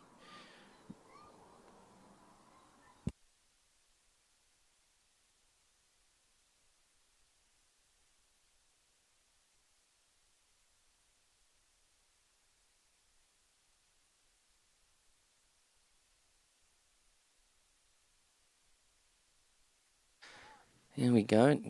Rowan's just steering Custer in behind here. He can be a little bit slow at the top of his cast, which is good for some sheep and not others. Custer will just feel these sheep out and they'll feel Custer out. Being an orange dog, there's some belief that sheep are a little bit more flightish off them due to the nature of dingoes and whatnot in Australia here that we have. But Custer's got these sheep. Just slowly bringing them down. And Rowan will just stop Custer here and let this settle down. No, these sheep aren't going to stop for him. But Custer's holding good distance here. Or like a term that we like to use here in Queensland or Australia, I guess, is the bubble. Custer's got a nice bubble on these sheep. He's not upsetting them too much. And Rowan's aware that Custer is a little bit on the soft side at times, so he will not want to stop these sheep too often and let them stand Custer up. But this has been not too bad of a draw today. Now, this dog has won a novice with Rowan at Chinchilla, our Queensland Supreme, 2 years ago, I believe. And he also won, I feel it was the Improver at Longreach out there this year, which was a great trial run up there, but Rowan was lucky enough to get Custer in a final there. So he's just going to get these sheep to just try and put them in the delivery circle here. Once again, Rowan will want them in on the left and out on the right, heading to the gap. So these sheep here are just testing Custer, trying to figure out if he's got enough to hold them down this end. That's great footwork for Custer. And there's no command from Rowan there. Just asking him to stay out though. That's good footwork. Good cover. So the sheep just tucked themselves in a little bit of an awkward position here behind the bridge, but Custer's going to bump them out. There you go. So now they're starting to stand Custer up a little bit, so Rowan will encourage Custer to come in here and see if he can get them moving without upsetting them.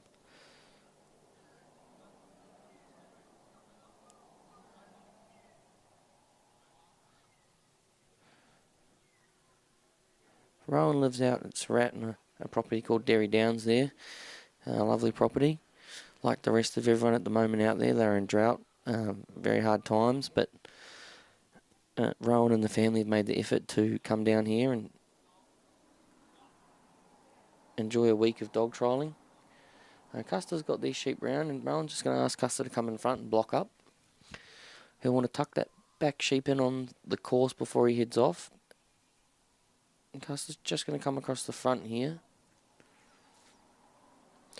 So every marker that those sheep are off course for going up the ground is a point. Custer's got good footwork here, and the sheep's really putting it on Custer. Kamara Custer is out of a fairly handy litter that's been going around in Queensland. I think all of the litter are open dogs. It was bred by Jim O'Connell of Kamara Station. You now find Jim in Tara though, but he's full-time dog trialling now and not farming. So, but Bailey Knight also had Kamara Gwen that you would have saw with Peter Mason. And Charlie Knight, who's Bailey's brother, will run Kamara Spark later today. So they've all been fairly handy dogs. They've all had fairly handy trainers as well, which can make a pretty big difference in this sport. So these sheep are just really putting it on Custer here. I want to know if he's got enough to hold them. He's turned them back towards Rowan. And you want to swing them around into the front of the gap. And then in between the panels. So Rowan will encourage Custer to come in here and just not want all three sheep to turn on Custer and create a confrontation that's not needed. Here we go, he's just trying to roll them around. Now some people will use body language and they will turn in the circle to let the dog know that they want the sheep brought to the position they are facing. But it looks like Rowan's pretty happy to stand in front of Custer, and Custer knows what to do.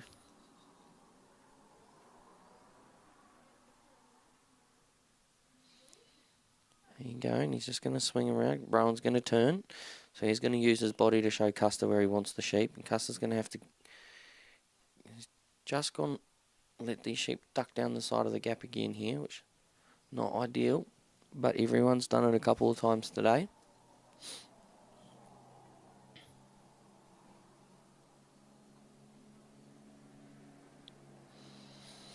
So Rowan works for Queensland Health. So he's very limited in the time that he can train dogs, and then him and his wife Catherine have a property at just outside Surat Roma Way, and between that and work there's not a great deal of time for Rowan to train dogs, so for him to even get down here is a huge effort.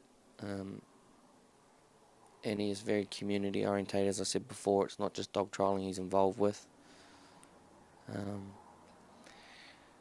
These sheep are just... Custer's just got to try and get in behind these sheep and bring them back to Rowan here.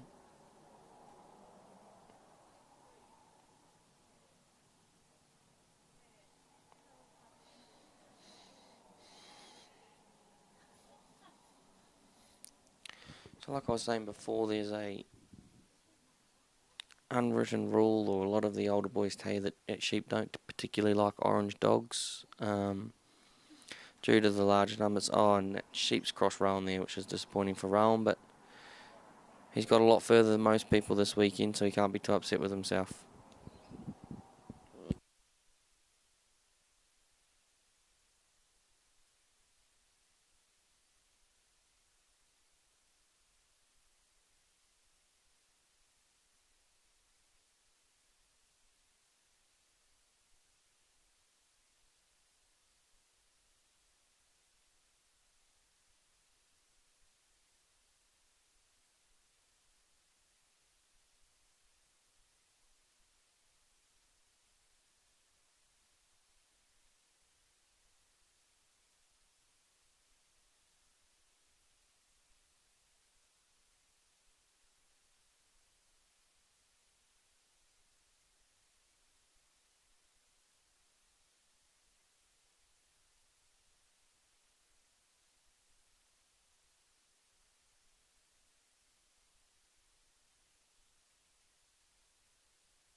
Up next here we have Craig Freestone with Gibson's Flo, the litter which was bred by Jeff Gibson.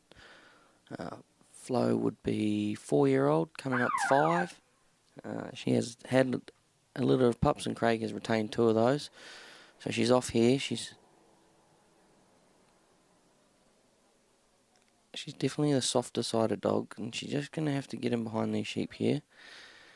Here we go.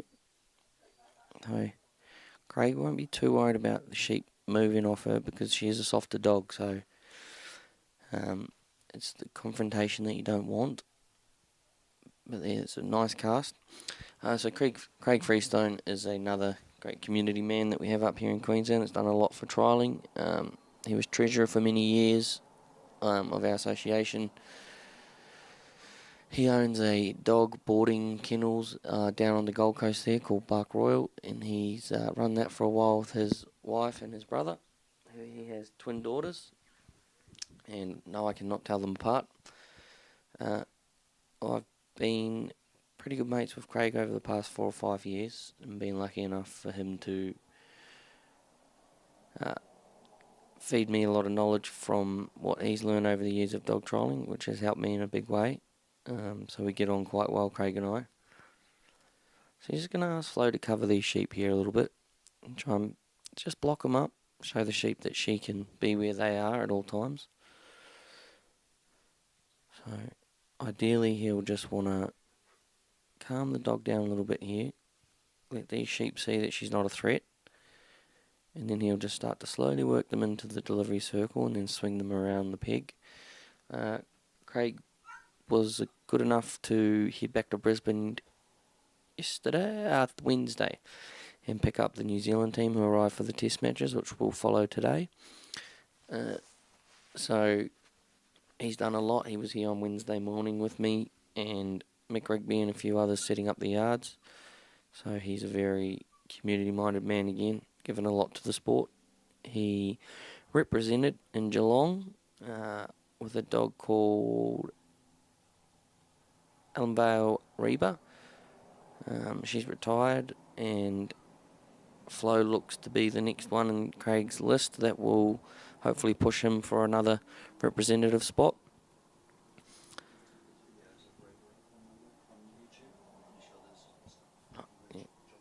Yeah, there's videos on YouTube there of Reba's runs in Geelong if you'd like to go and have a look.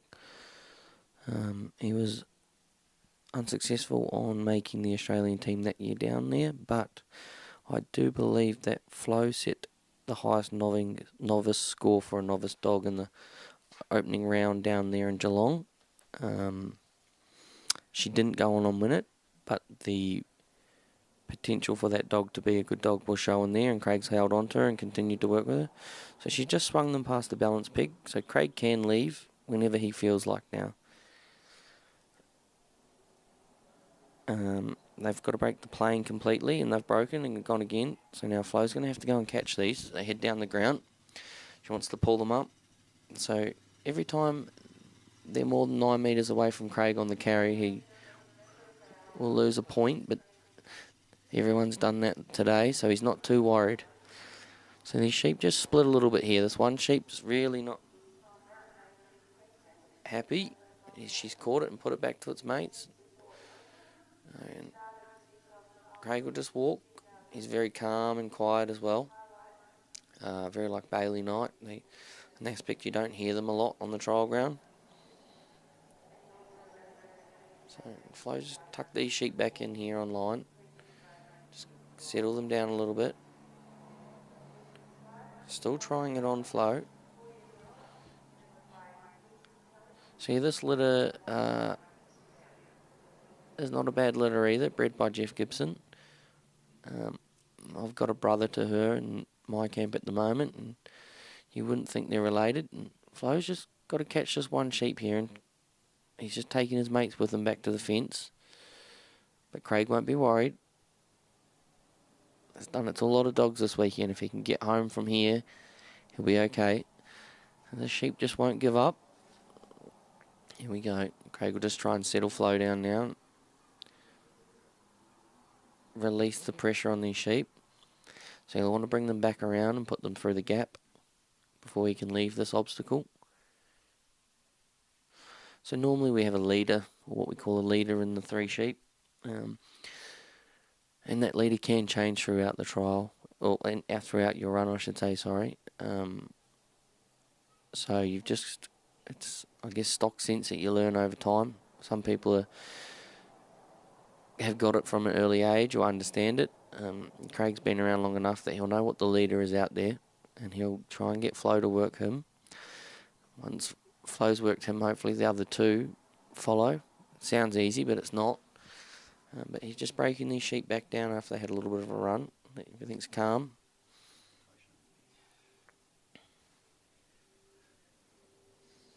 So you can see online here, these sheep are just stomping their feet a little bit. They still don't think that Flo has enough. They're asking if she's really going to walk in and move them, and she's done that. She has popped what we call the bubble again there a little bit. But this one sheep just really giving it to her at the moment. But she's staying pretty cool under the pressure. There's a lot of pressure there with a fence behind her as well. There's nowhere for her to go. So these sheep are trying very, very hard to steer her towards the fence. Now this isn't an ideal position that she's put herself in, but Craig's going to try and have her squeezed down between the fence and the sheep. If she goes between Craig and the sheep, that is the run done. But this sheep, I would say, is the leader by the looks of it. He is not going to turn around and go back to his mates, but his mates aren't particularly worried to leave him either. So they feel safer with him than away from him, and now they're going to go and join him, which is probably going to make this a little bit more difficult now. And she's just, there we go, she's just balked them a little bit and got them off the fence. So, but don't be surprised if we see them continue to try and take her back there again. So as we can see, she's a softer dog, but she will walk in when asked, and Craig will be up there. I'm not sure what command he's got on her. I would say it is just walk up. There you go. And she just, and he's retired there, I believe. It could have been a cross, but well done, Craig.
Up next we have Paul Darmody with Winella Gristle.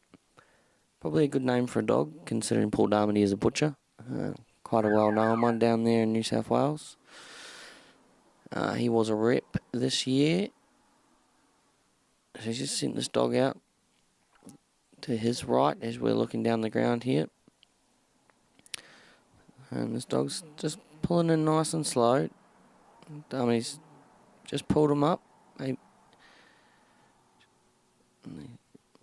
he's going to have to dig these off the fence here. So Dummy's just got a whistle on this dog. He's just pulling him up. So these sheep will peel off this fence now. Darmody will look to bring them back in as straight a line as possible from there. Alright,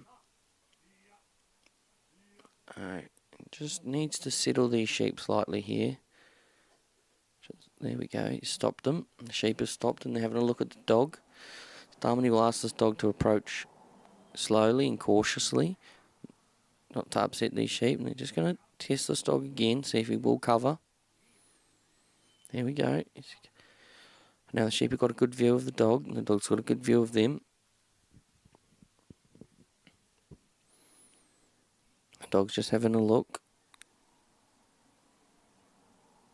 I'm going to have a look at Darmody and just check that Paul's happy for him to start to creep in and apply pressure. As you can see there, the dog looks at him again just to double check that he's happy where he is. So this dog just starts to close the ground on these sheep. We bring his bubble in and he'll try and apply pressure, roll these sheep around and start bringing them down to Paul.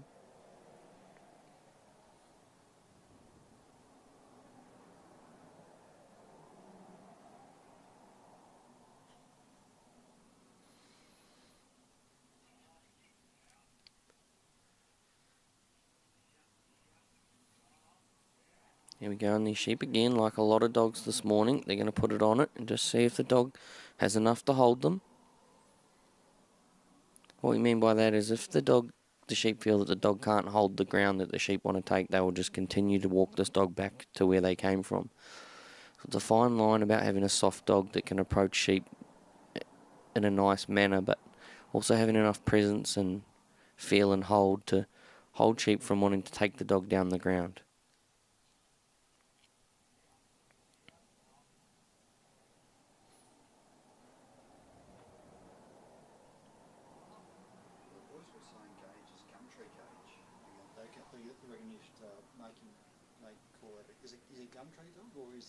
Oh, my dog Gage, yeah, I purchased him off Gumtree when he was about 18 weeks old, I think, and yeah, it cost me $300 on Gumtree, so not too bad. Did he have work behind him when you purchased him, or how'd you work out to choose him? No, I just purchased him off a farmer down in Inverell, so he's actually New South Wales born and bred dog, but he's a Queensland registered dog up here. And I didn't buy him to start sheep trialling or work in dog. I just bought him as a companion, and he was a little bit too high energy, so I needed an outlet, and I started to work sheep. And I was at a local school down there by the Gold Coast, and he got pretty handy at it, and I had my first trial down here at Stanthorpe actually, and he won his first encourage there, so we're off on the right foot. But no, he's a very handy dog, but no breeding. Wouldn't know who his parents are or where he's come from, so it's a little bit disappointing. I have tried to chase those lines up again, but been unsuccessful. So yeah, he's just station bred Gage, and yeah, Gumtree Gage. It's Rowan and Bailey and Charlie Knight like to poke the bear, but he's been a very good dog for me, so I can't complain. And if I could have a team of 6 Gages, I would be pretty happy, but I haven't been able to find another Gage yet. So Darmy's brought these sheep down nice. These sheep are still asking questions of this dog, but they are very respectful of it now. So Darmy will ask this dog to bring these sheep in behind him. Looks like Darmy's not one who turns around in the circle and uses his body to show the dog where he wants the sheep, which is fine. Everyone works sheep differently. Alright. And Darmy will be very aware once these sheep go around the balance peg here that he's going to have to get the dog to close the gate. But they've just trotted. Darmy will swing the dog around here and he'll pull them up in front. There we go, and he's caught these sheep and he'll get them back on course.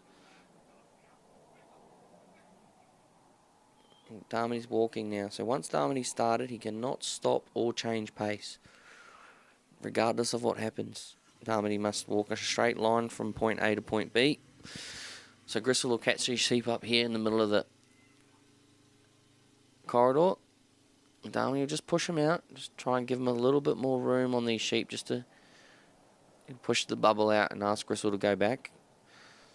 Now that Gristle's held these sheep, Darmity will ask Gristle to come around and close the bubble up slightly, and then he'll have to come behind these sheep and start to work them towards Darmity, which is the ideal carry in a lot of situations. But with these sheep going up the ground this weekend, Gristle will have to get back in front rather quickly.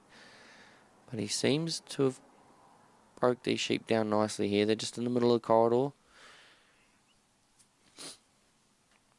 Darmity's got good command on this dog. He's listening to everything Darmity's asking. Alright, once Darmity reaches the circle at the obstacles here, the judges will start to take points off the obstacle, allowed points. So then these sheep are just going to try and duck down the side. Darmity will push the sheep back on the inside of that panel if he can. Gristle's got there in time. And then he'll show them the gap. And then Gristle's going to have to get round. And there you go, he's going to tuck these sheep back in. Darmity's left fairly quickly, so he's not too worried about Gristle not being able to move these sheep. A lot of times you'll see guys get the sheep moving before they move out of the circle, just to help the dog. Sometimes it's, if you hold your side, the dog only has to hold one side. It can be a little bit easier, but Darmity doesn't seem to be worried here, and it's looking like it's a good carry. Now, I don't know Darmity personally, but he has been trialling for a very, very long time.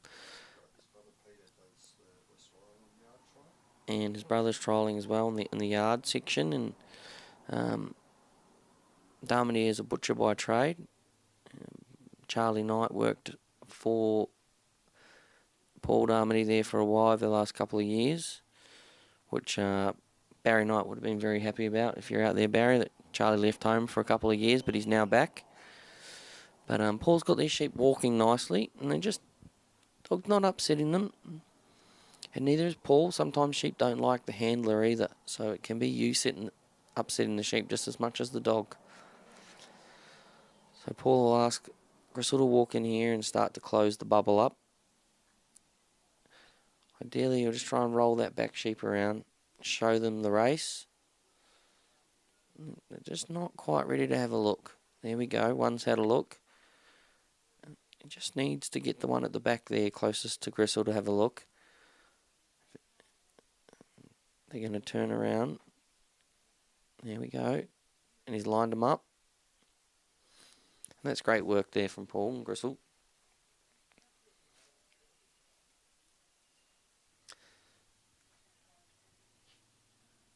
Paul's a little bit slower leaving this time. He's going to try and hold his side. These sheep have been ducking to the inside where the handler is all day. So he said, there we go, they've tried it on again. So, but once Paul's left, he cannot stop or wait for his dog to bring the sheep to him. He has to continue his walk. So by the looks of it, it's not ideally how Paul wanted it to go, but he's not upsetting these sheep either. Just rolling them down the middle. There we go. Now if he can keep them moving,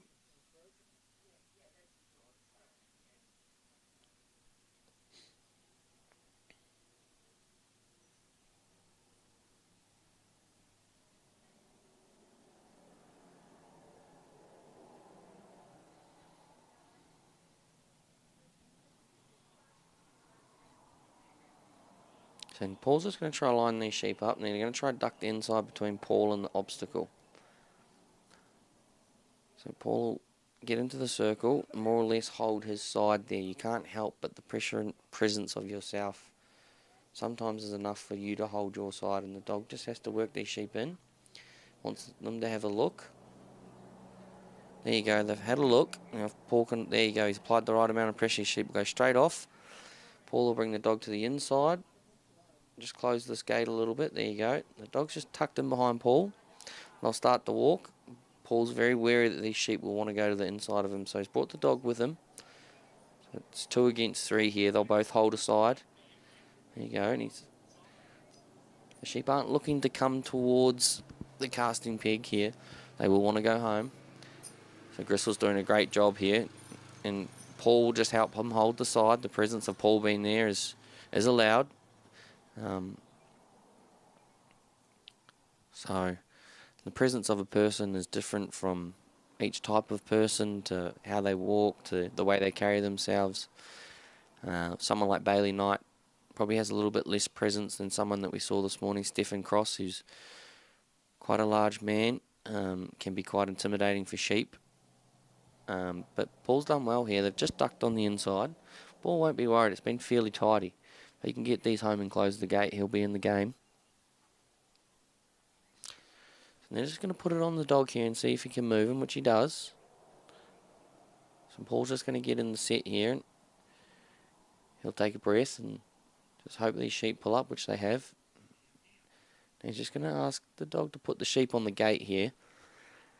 And if he can get these sheep...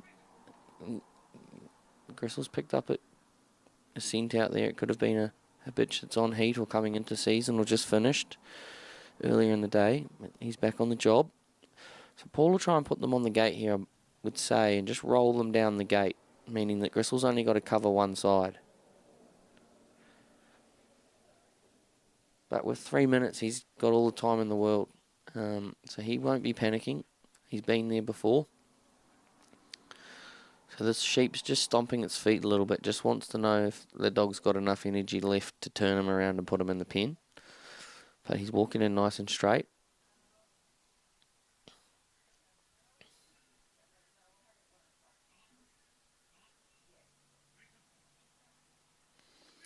So Gristle's just gone around the far side there, and Paul's going to pull him back. There you go, and he's going to put him down the gate. He's going to use the gate, meaning Gristle's only got to hold this point here. If you can apply pressure on the shoulder of that sheep, it should just want to turn in. Oh, it's maybe a little bit too much pressure there. Good cover. So Gristle's prepared to hold his ground there, which is good. But so was the sheep. So now Paul's going to try and roll them. And once again, the dog comes out. The sheep comes out and the dog holds its ground. Now he's upset these sheep a little bit doing that, but a dog is allowed to bite if it's protecting itself if the sheep go at the dog. We don't ask the dog to completely not protect itself, so these sheep should go in here. He'll just apply a little bit of pressure on that back one if he can roll him around his mates. There we go. And they'll go down. Paul will put them right down the back because they have been wanting to come out on that dog. He'll ask Gristle to hold his ground. And Paul will shut the gate. It's a very tidy run. Paul will have to be very happy with that.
Listen up. Here's 5 reasons Aussie farmers are switching to Dogpro Plus working dog. 1. Built for serious work. With high energy fuel at 3,800 calories per kilo. This keeps your dogs going all day without dropping off. 2. Proper nutrition that works. 25% protein to build and repair muscle, plus 15% fat for sustained energy. 3. Aussie beef formula. Made right here in Australia with quality ingredients your dogs will actually thrive on. And 4. Keeps them going in top condition. Supports joint health, strong immunity, healthy digestion, and a shiny coat so your dogs look and perform at their best. And 5. clean and reliable feed. No artificial colours, flavours or preservatives. Just solid nutrition you can trust every day. If your dogs are your best workers... Up next we have Kylie Victory with Kirkvale Neem. Now Kylie was kind enough to come up and judge our Queensland Championship, which we had the week prior to the Supreme. She also was kind enough to judge one of our Ted Gaby Interstate Challenges. So she judged the Supreme last year in WA also. So she's a very renowned judge in our sport. She's just got this dog, need to tuck him behind these sheep and get him off the fence. There we go. So she's asking this dog needs to get hold of these sheep and just pull them up.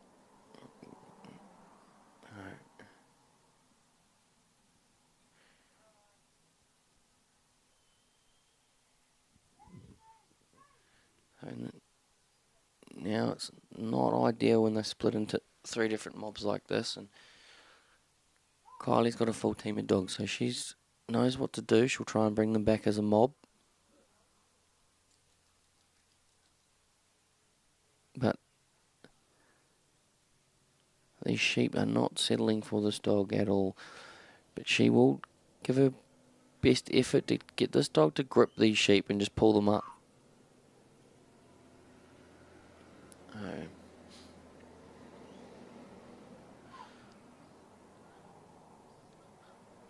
So this one sheep here is away from his mates. Now they've come back now. So now what she's going to try and do, she's going to try and block these sheep up. Calm this dog down and calm these sheep down. So she'll put them between the balancing peg there. She needs to come back around.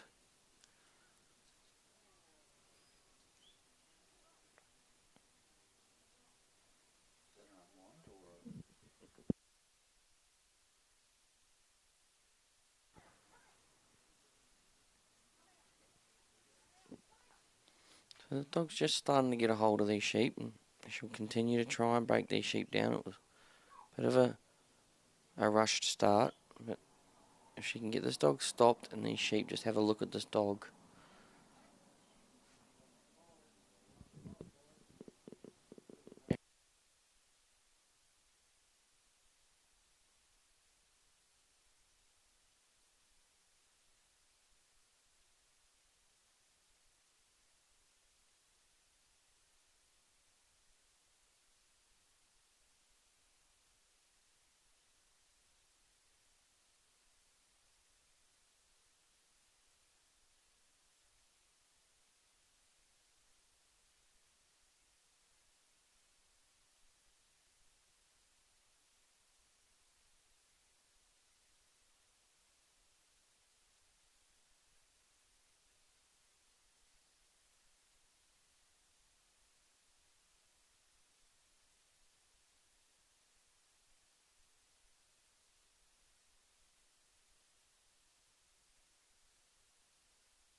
So up next here we have Charlie Knight, who is the brother to Bailey Knight.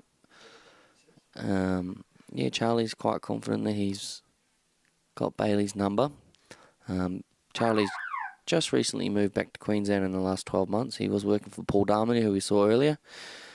Charlie is a butcher by trade. And this is Kamara Spark, who is a little brother to Kamara Custer, I believe, which we saw earlier, worked by Rowan Ballon. And this dog has probably done a little bit more stock work than most. Charlie was working on a few different places up in near Longreach there. So a lot of Charlie's dogs that are older now have actually started as proper farm dogs. Now that he's back butchering, not so much as younger dogs have done big numbers, like Spark would have done a lot of big number sheep work and cattle.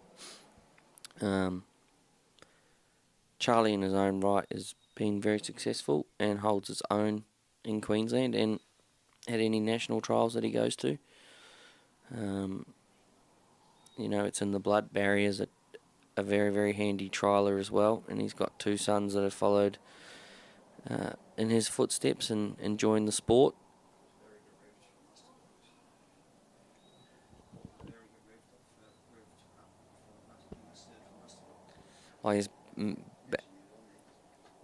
Charlie Knight's father was a judge on Muster Pups, so he's had a couple of makeup sessions done and that for him, Barry there, but Charlie and Spark here just trying to move these sheep without upsetting them.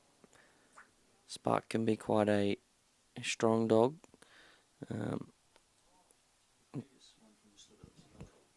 Yes. Yeah, I'm not sure about the whole litter, but Kamara Spark is black and white traditional, I guess you would call it, and Custer was an orange. But Spark's doing a great job here. He's just keeping these sheep moving. Charlie will be aware that he doesn't want them to turn around and have confrontation with Spark. Spark can be quite a strong dog at times and will walk in and move sheep when asked, but that can upset them. So if Charlie can just keep them trickling down the ground here towards his left-hand side.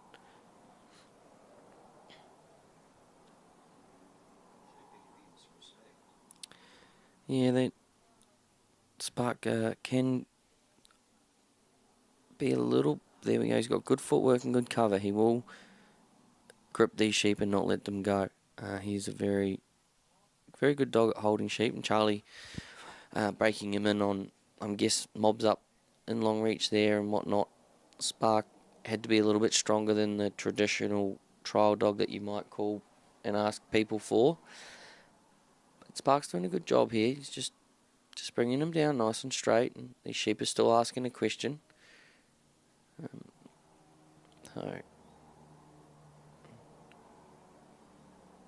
Charlie definitely carries a little bit of a different presence to Bailey, his brother. Probably a little bit more like his father. They ask a little bit more of their dogs, and they train differently, all 3 of them. But from the outside looking in, I would say that Charlie and Barry probably work slightly similar dogs in that aspect. Bailey likes quite a soft, respectful dog. Barry's always had a saying that you can't beat clean strength, which Spark definitely has. And it's just those little things that they don't necessarily teach you, but if you listen to the older boys around the ground talk, you pick up on little things. Bailey and Charlie are the same. They're great to talk to. Being someone new to the sport, they're happy to help. So Charlie's just going to ask Spark to just hold his ground, let these sheep settle. Here we go. Just make sure that sheep knows that Spark can move whenever he needs to. There we go. It's good cover again. So he's just breaking them down. He's just trying to show these sheep that wherever they want to go, Spark can be. Hopefully they will just start listening to the dog, going where the dog asks them to go. So he'll swing them around behind him here.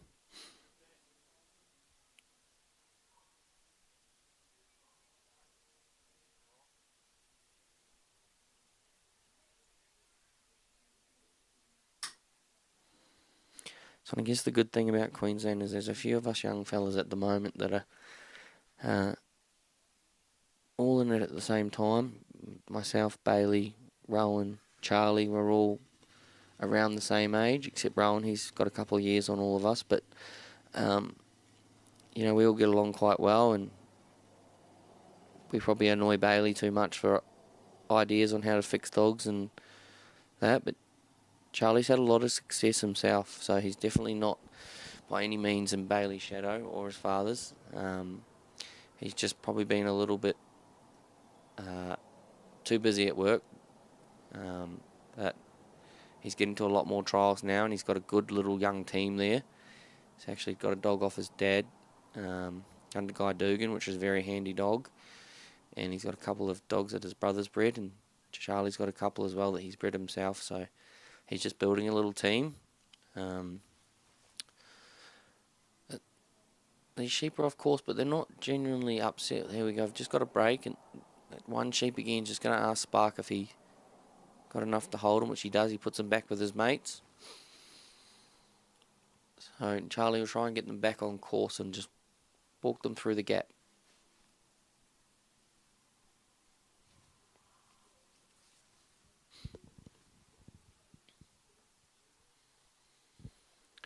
So just have a break to the other side. Spark will pull them up before they get to the gap, which is good. Charlie will try and roll Spark around to the right hand side of these sheep to the back side and show them the gap. He's going to go the other way, just block up again, just show them that Spark can be anywhere that they're looking.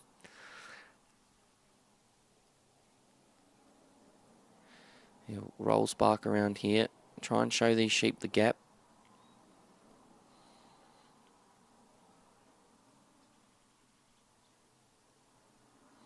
So these sheep are quite settled now. They're still not looking at the gap, but Charlie will ask Spark to walk in here, which he has.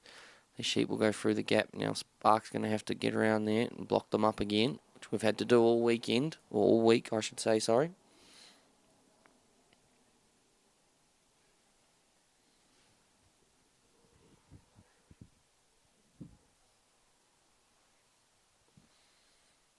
So, and then Charlie's just going to get Spark to put these back on course before he leaves.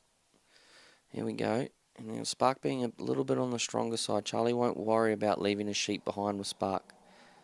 Spark will have plenty of grunt to move these sheep. So he's just blocking this lead one here, showing him that he's not allowed to break. And there we go.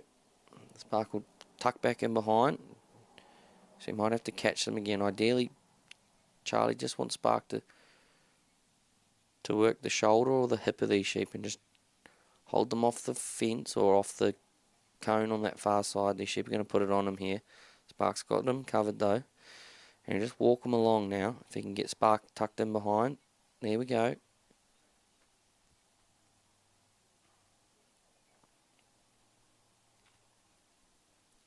Yeah, so Charlie and Bailey actually shared a dog when they were an encouraged worker, so they both done quite well with that. And I'm not sure if they had the same commands, but there's definitely, I would say they would have had the same commands on the dog, but I'm not 100% sure. But there's definitely competition on who worked the dog the best. But here, Spark's just got these sheep nice here, just trotting along there a little bit, split, and he's put them back. So once he gets in the circle here, he'll look to line these sheep up to the gap of the race. So Spark's got good feel here. Charlie will not be worried about time too much. He's got 5 minutes, which is a long time. It doesn't seem like it, but it's out there. If you get these sheep moving well, you can get around in a couple of minutes. So, but they are testing Spark still. Here we go. He's going to line them up.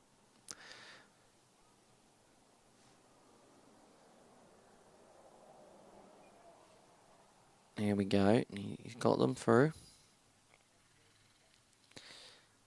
So Charlie will try and tuck them back in on course, and he'll start to head to the bridge. He will be carrying a watch on him with a countdown timer, so ideally Charlie would have liked to hold his side a little bit better there, but those sheep have been doing that all day. So now Spark will have to bring him back on course.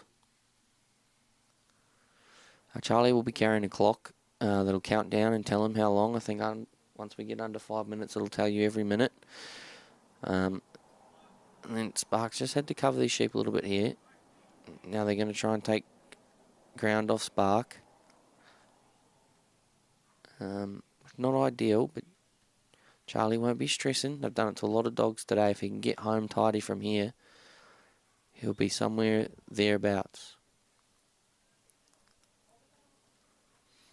So once again, Charlie can't stop until he gets to the ring near the bridge here. So it's not ideal, but a lot of us end up in that position, which we know we shouldn't, but you can't help it sometimes. Spark's doing a good job. He's bringing these sheep back without running them around too much. So Charlie's definitely a little bit louder than Bailey, but you still can't hear the commands. He's pretty cool, calm, Charlie himself. He doesn't get too stressed. He'll know what he's got left in the timer to do. But these sheep are really putting it on Spark here now. He's going to have to cover his side. And they're just going to duck around the other side. That's a bit unfortunate there. And Spark's going to have to come in, try and close this gate before they head back down the ground. So now Charlie will start to probably feel a little bit of pressure from the clock as it starts to count down every minute. He'll know exactly where he is, but he's still got three minutes, so they can go over the bridge and just needs to cover that side. And they've just ducked down the side again. That's really unfortunate for Charlie, and he's retired. I think it's unlucky Charlie.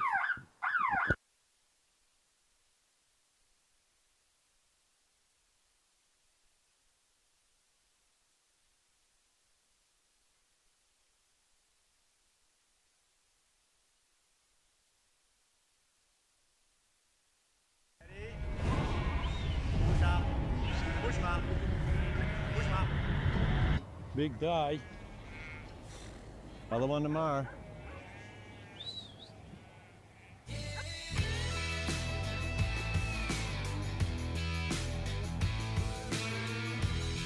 Reliable fuel for dogs who work today and go again tomorrow.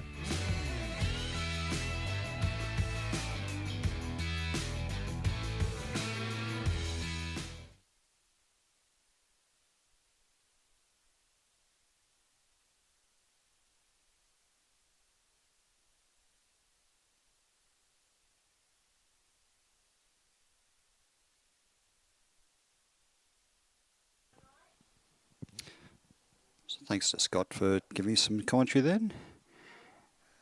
We've got a few ladies coming up to take us through to the end of the Open Improver trial. On course is Carmen Blythe with Somerville Spec.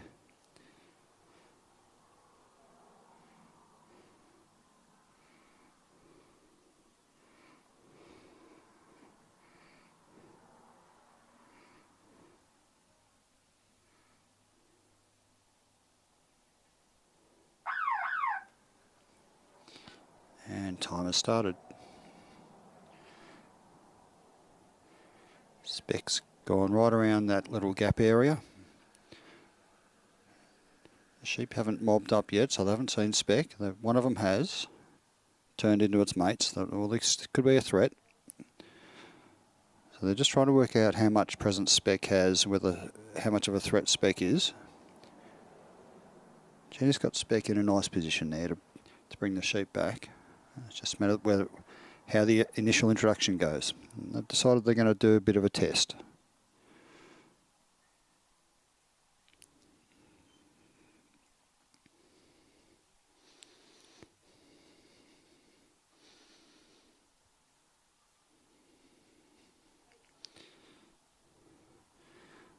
They're a bit off course at the moment. They're running up the left-hand side of the course.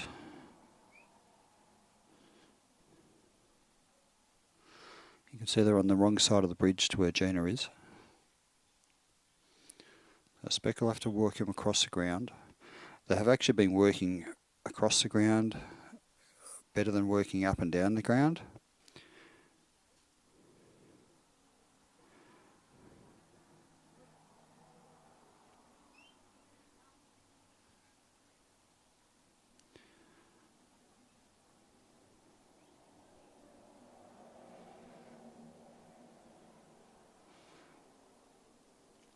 They're now in a bit of a better position to work up towards Gino, but The judges will have reset their corridor. From where they feel the dog has a grip on, hold on the sheep or control, they'll there's a 9 metre corridor that they want the sheep to work back towards the handler's left on.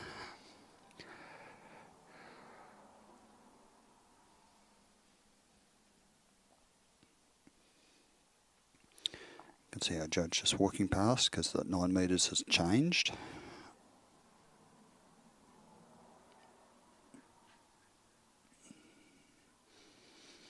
Also, what the sheep have been doing is they've been actually running past the handlers.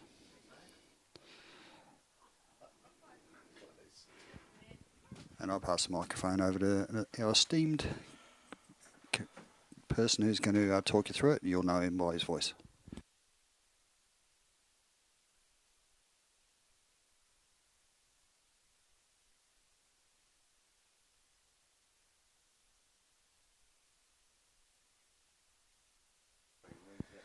Good morning, everybody.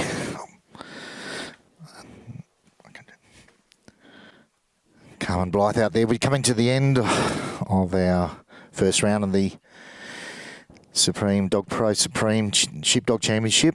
Carmen Blythe out there at the moment. Carmen from Tasmania. A little white dog facing up to the sheep. And this morning, pretty much like the rest of the trial, is the sheep have won the day so far. One good score.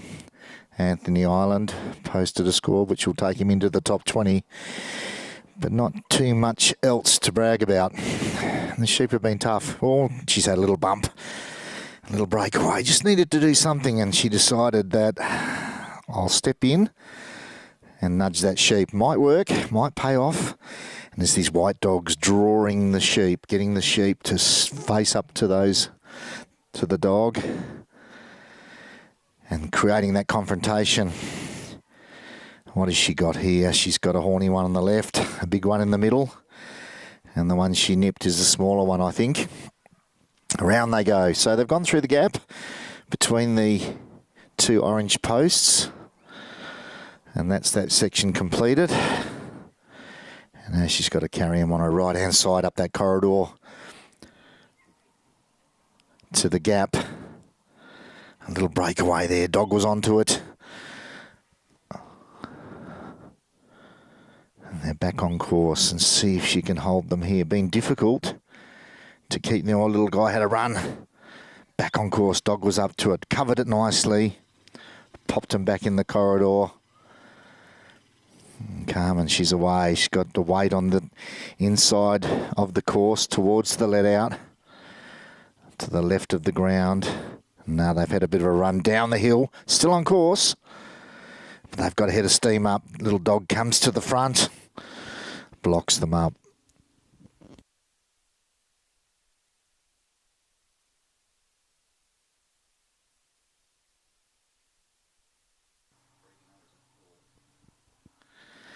So Specs just in front of those sheep, holding them up before they... Can't go through that obstacle until you step into the set or the handler's circle. Carmen's made it there now, and they've just slipped around the back. So a couple of points. 2 judges, one out round on the outside, one working the middle. And they've been pretty hot on the trigger, and rightly so. The sheep have given the opportunity to take the points. So Carmen's just brought them back around, popped them straight through, no trouble at all. Takes a moment to see if she can set them up again, as they've just drifted out of the corridor down towards the fence. And Carmen's away. Spec steering them from behind.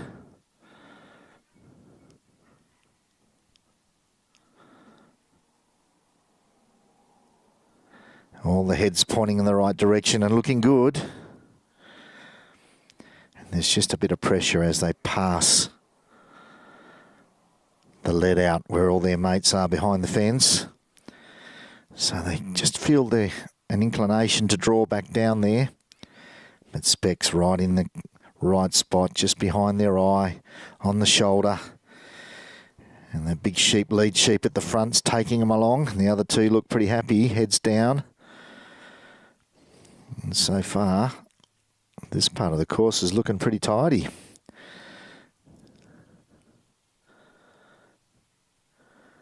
Keep him walking, no confrontations.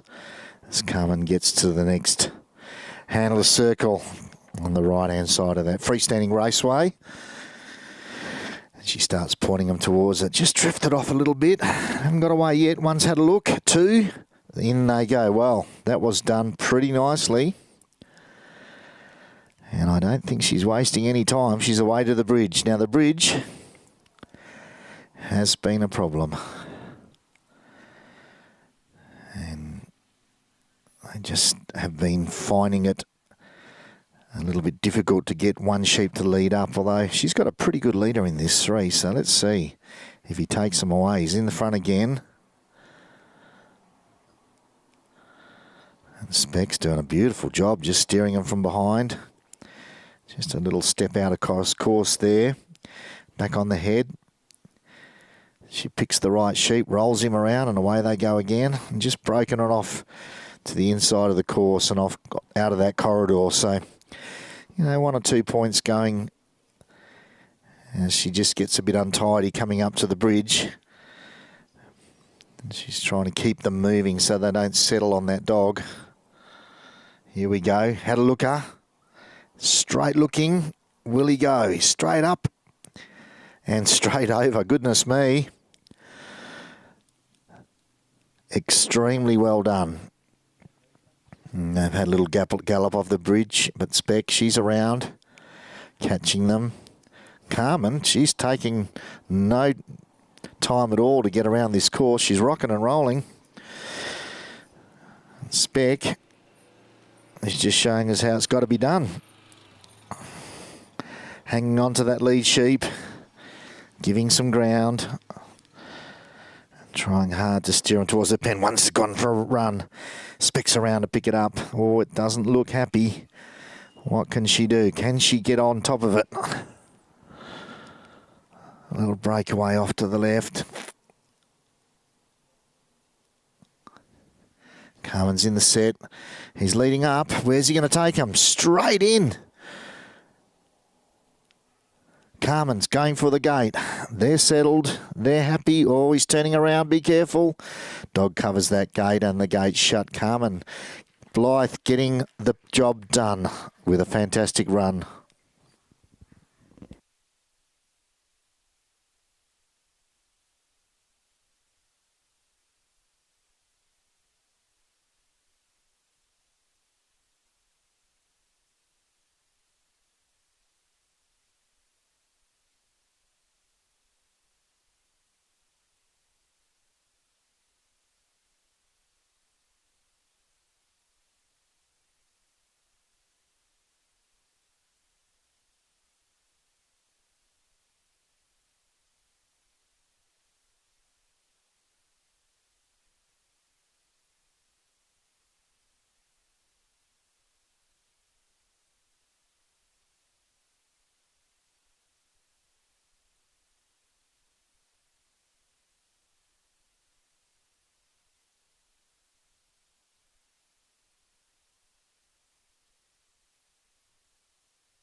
Gina Milburn with Rivercoat Murphy takes her position on the handler's post. Gets set to cast her dog, another white one. Judge has got his flag up, he's ready. 3 sheep have been set out, 3 new sheep for every round. They'll come out pretty straight. They look good this morning. Bathed in sunshine, centre off to the left, Gina. Our novice judge for the Supreme Championship finished her job yesterday, picked the winner. And now she's out here trialling her own little dog. It'll be interesting to see what she learned from watching all those runs yesterday, whether she can manage these sheep. They've taken a bit of a run, heading off to the right of the course. Dog's not quite getting there. Oh, they're putting it to him. And they've headed down the fence line. Pretty costly move. A lot of metres covered there.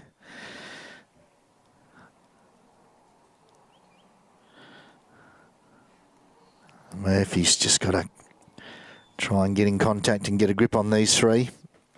It's been a little bit tricky.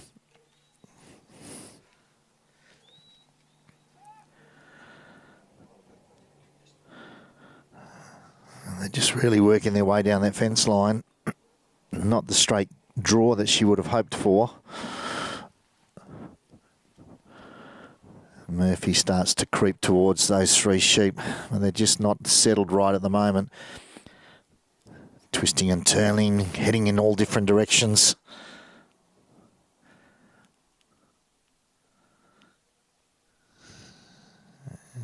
Keeping a cool head. Murphy's head down calmly. They look a little bit stirred up, these 3.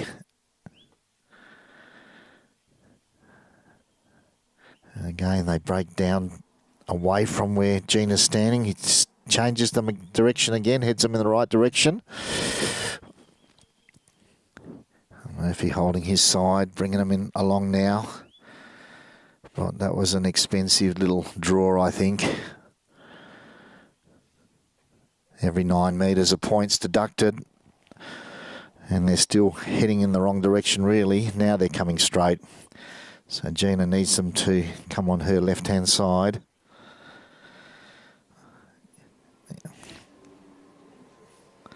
In through that gap and around to through the between the orange posts.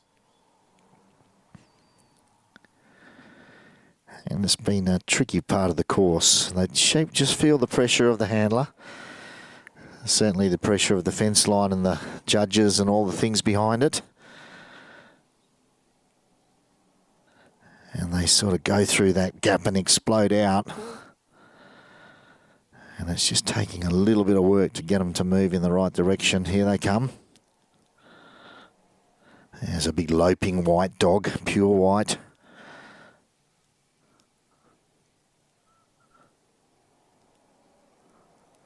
And he inches towards them.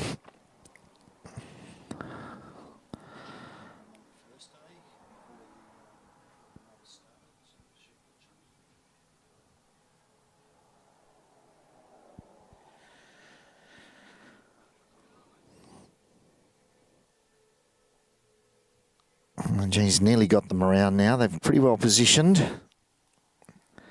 If they break around the wrong direction, if they go in front of where Gina's standing and go off to the right-hand side of the ground, she has to unwind. That's really important. She tries to keep them on her left-hand side here and get them to move inside between those 2 orange cones. It doesn't matter if they go outside of it, just a loss of points, but they would consider it completed as they passed this orange marker. She haven't done it yet. And they call that the balance point. Once they pass the balance point for this unwind or wind, you can see they haven't gone past it yet.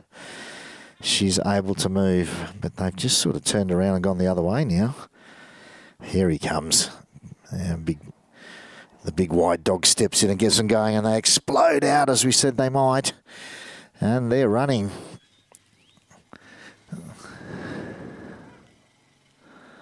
And Murphy gets around them. And she'll just try and hold them up rather than bring them back.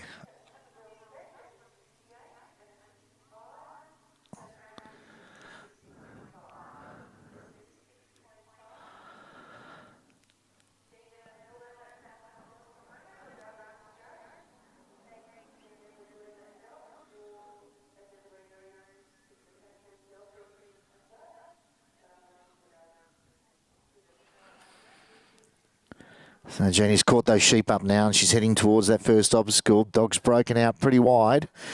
Had a bit of a spin on the spot there, those sheep. Haven't really run all over the place, but they've got ahead of her, which is costly. She's got them pretty well positioned now. Just turned them out. Each time they break back like that can be a point. And we've seen this morning the scores haven't been great. Last run was a 66.5, and that was a tidy run. But still not quite good enough to make the top 20.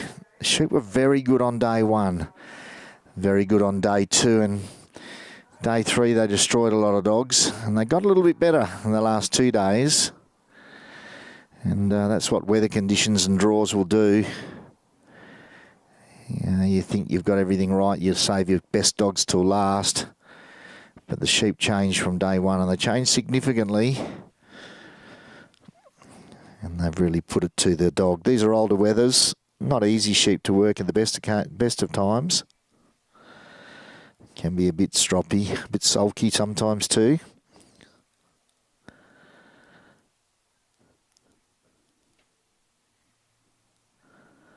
And not always happy to stay together, very happy to run off on their own. And that's probably a result of the grounds that they're run on. Some hilly country here, some bush, lots of rocks and granite. And here in the granite belt.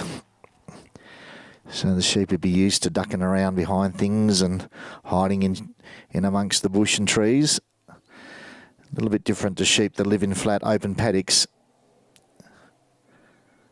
And they're much happier to flock together. But these guys, they're very happy to run off on their own and find a shady spot and hide. So Gina's just trying to work those three sheep back through the gap, show them there's a gap in the fence, and then she'll try and swing a dog around and bring them back through again. At the moment, Murphy's not really getting him to go where he wants. Here they come around the side, maybe. No, he's blocked them up.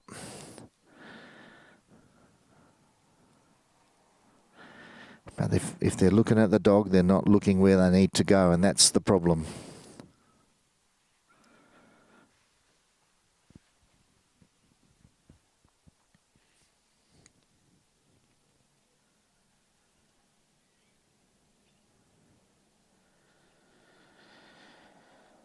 Here they go around the front again. Just had a breakaway up the ground. Murphy's there catching him on around. They go the other side this time. Well,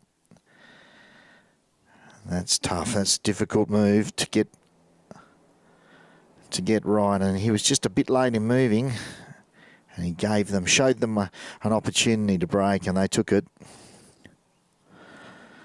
And just opened a little gap there between Gina and the let out, and those sheep went for it. They went pretty hard. So he's got to do it all again, bring them all back.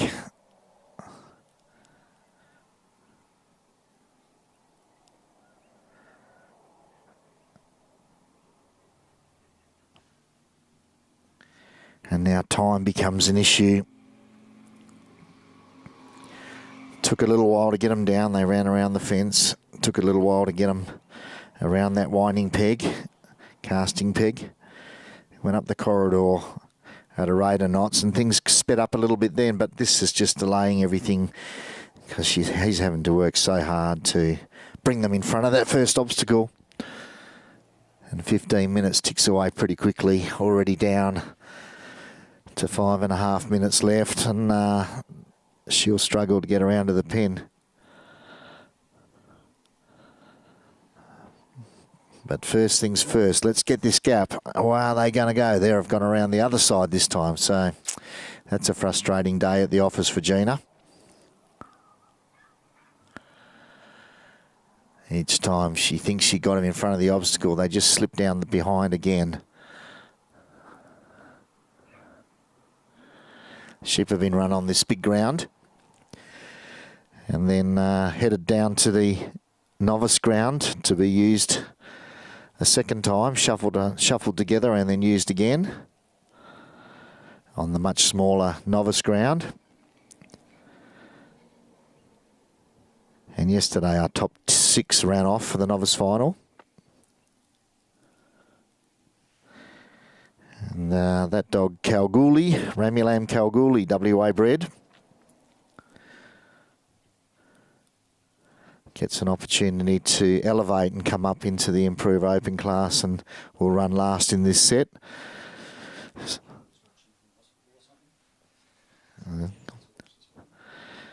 I'm sure Ken Atherton's at home proudly cheering Kalgoorlie on.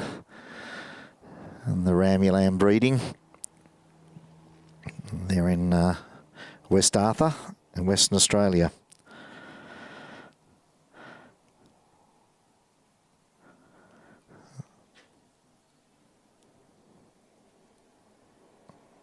So Gina hasn't moved for a little while and the clock's ticking.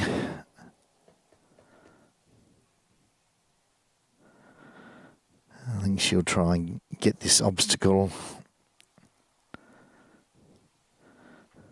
It becomes more of a training exercise than a trialling exercise, unfortunately,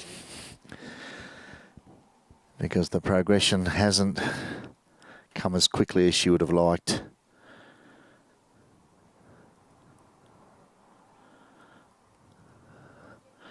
Around they come, catches them on the other side this time. This time they're set up a bit better.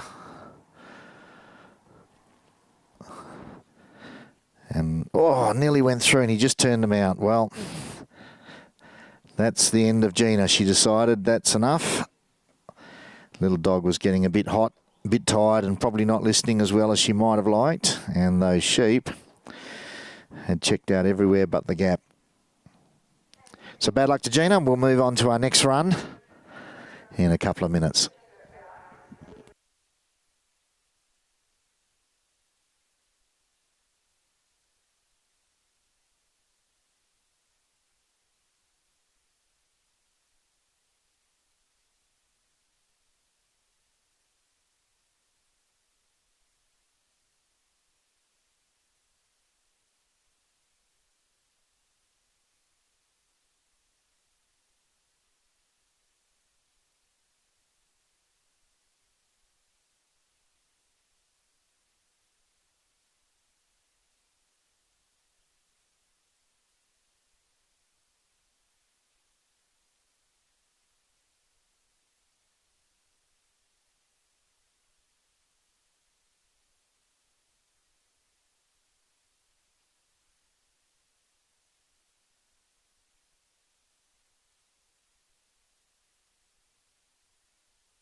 Lee Foster with me mate Maud. Strides out to the handler's post.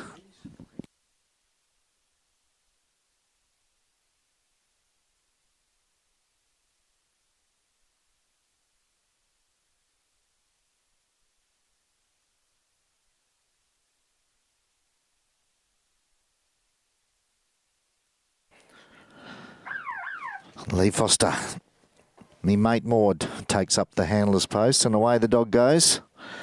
Sweeping right hand cast. 3 fresh sheep. Settling nicely, that's a good start. And Maud is running the fence line. Nice and deep. Sheep haven't really nosed him yet, snuck around the outside. And now they've seen her. Pulls her up just a little bit short, needed to. And they're really wanting to run down to that bottom corner.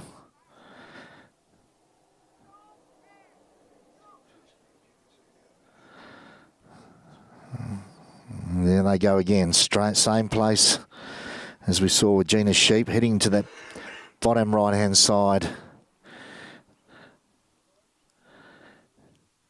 Moore's just having a little bit of trouble gripping these sheep. They've headed up the other way this time and running. Goodness me, that's a few metres. here they go again. And they've really got a head of steam up. Not much happening really good for this dog at the moment. Maud's struggling to catch them, struggling to head them. And around they go the other way. Goodness me. It's like a running race for sheep at the moment. And I'm not sure Lee will spend much more time on this unless she can get a little bit of luck and get them to turn off. Here they come, heading in the right direction now. A little split.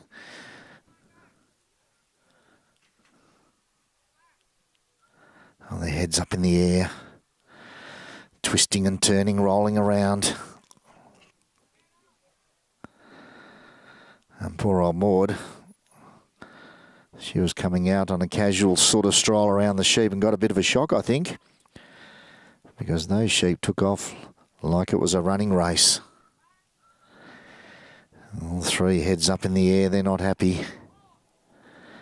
Those big long-legged wethers, they can cover the ground. And away they go again.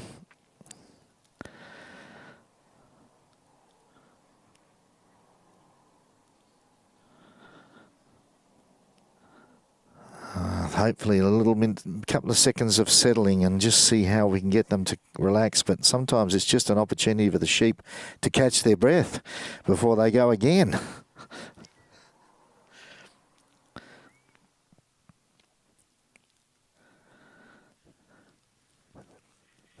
Lee, one of the former New South Wales state champions winners. Been trialling a long time, got a big team of dogs.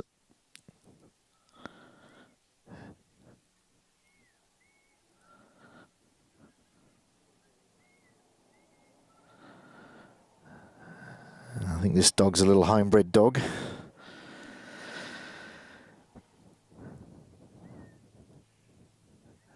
She's just a little bit late. She's just running on the shoulder there and not quite tucking them in, and they're taking every advantage that the dog offers, and the judges said, well, probably not much point in going on with that, and that'll be the end for Lee. And hopefully the next three are just a little bit better.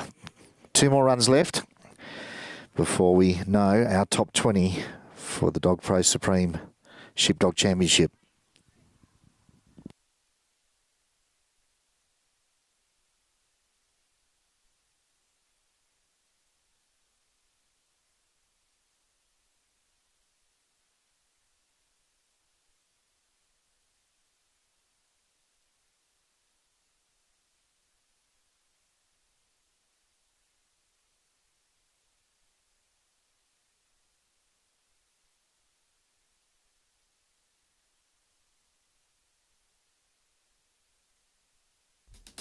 Advocate Ultra Chew.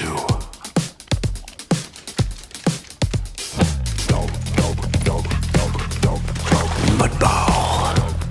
Lunchtime. Mittens. Size 9. Sitting in a hole. All right. Dogs are gonna dog. Protect yours with Advocate Ultra Chew, the only all-in-one chew that kills tapeworms too. New Advocate Ultra Chew.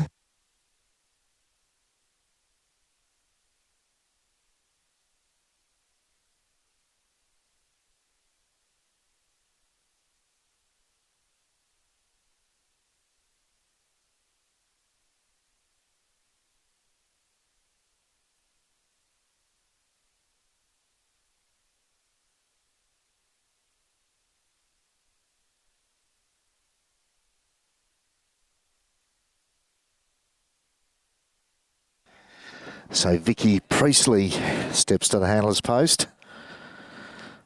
Gibson's Cap, her little black and white smooth-coated border collie.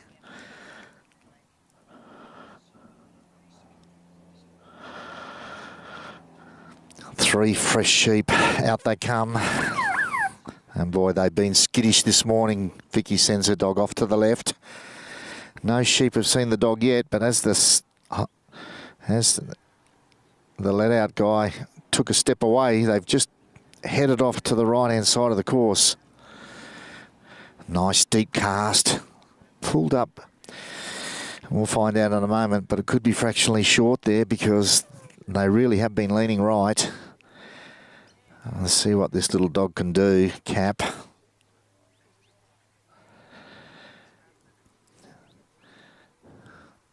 Vicky's got the job of organising the Supreme for next year out at Hawkesbury. Should be one of a team of people pulling it all together. And there they go, off to the right. As we said, that could happen, and they have. They haven't proven us wrong. Breaking down to that right-hand side, down to that bottom corner. It's a big draw. Almost needs a right-hand cast or a dog that overruns a little bit on its left.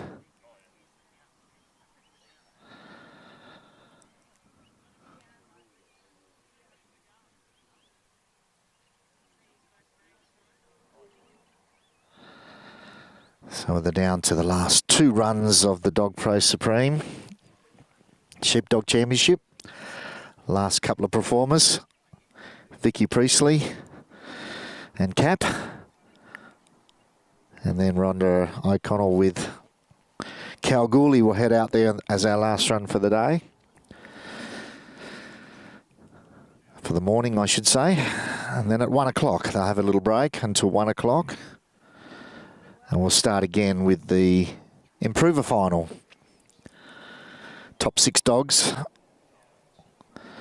vying for the Dogpro Supreme Improver Championship. Novice Championship was already won. Rhonda O'Connell will come out in a moment. She's won the Novice. Terrific job. Kelpie winning the Supreme Novice.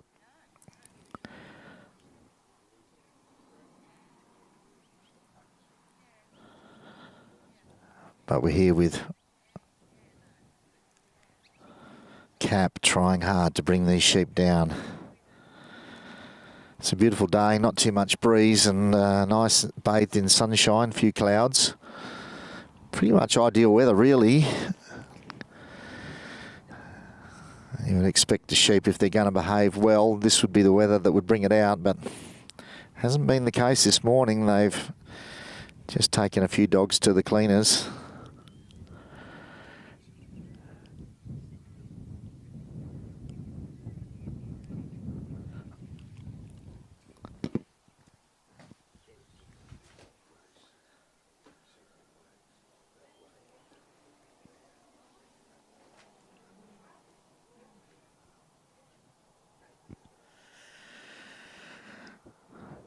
Sometimes a few moments spent here, just taking your time, getting them to relax, can get into the sheep's head and see one of them's already had a little nibble on the grass. It's a good sign. But the other 2 haven't quite settled yet, and they're still looking for somewhere else to go.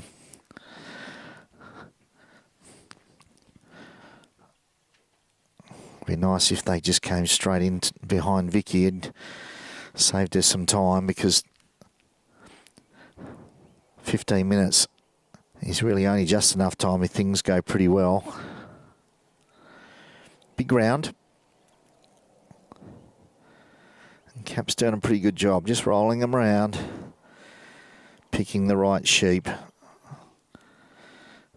and pointing their heads in the right direction one by one, like shuffling a deck of cards almost, trying to pick the sheep that's going to give him some trouble.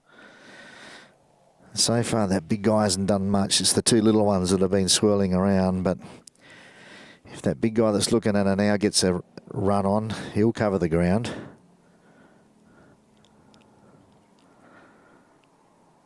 And Cap, look at his 1 foot in the air, concentration. Just touches that flight zone, the bubble around the sheep, and then just rocks his body back slightly. And now he tippy-toes around. He's really being aware of that big sheep. I think he's reading something into it. He's concentrating pretty hard on him. His head's up. Now he comes around onto the outside sheep and rolls that one around too. It's lovely to watch their brain and body work together like that. They're thinking their way through it. Vicky trying to stay calm. Cap comes out. He's holding this side here. She doesn't want him, the sheep, to break right. They've decided to break left anyway, so still a lot of pressure on the dog.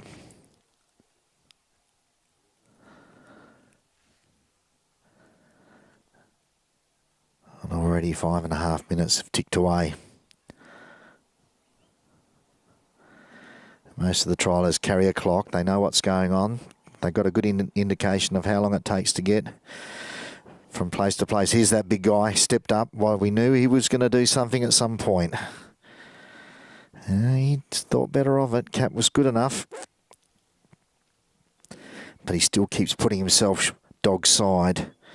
And the other two guys, the shorter ones, they don't want to know. They want out of there. Again, he shuffles to the front. His horny head, look at him. Facing up to that little dog. How brave they've got to be. They've got to be tough. And we've seen throughout the trial the odd sheep come and bash a dog. And the dog's got to hold its ground and dominate. He's stomping his feet. He takes a step forward. Head down, Cap takes a step in. Go ahead, make my day, he says. Look at that dog. He did that so well. Kept his cool.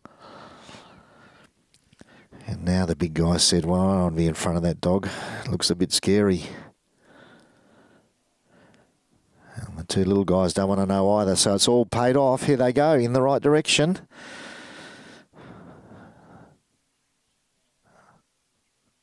Oh, he's still not done, is he? Little stomp and around he goes. A little bit of relief now for Vicky. She'll be thinking, okay, this is going all right. But away they go. Cap breaks out. A little bit of a jump off course on the right-hand side. Not too costly. And Cap was good enough to get out to the front, and Vicky was good enough to read the situation.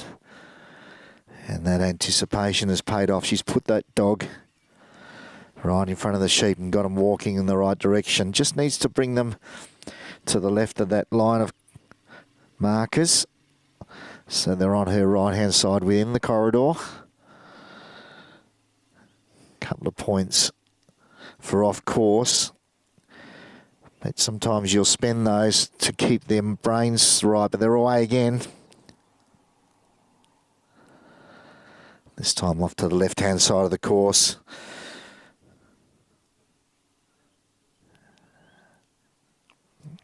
Cap's having a good influence on these sheep. He's impressed them enough, but they're just taking ground off him and not staying on course, and those point deductions get pretty costly after a little while. Here they go again. Head of steam up. Cap's around the outside, catches them on the back, and hopefully he can stop them slipping around behind. I think he might have just let them go, unfortunately. So Vicky's got to bring them around again to the front of that two-panel gap. See if she can poke them through. So once again, time becomes the issue. 6 minutes left. She'd really need to get a move on to get to the pen.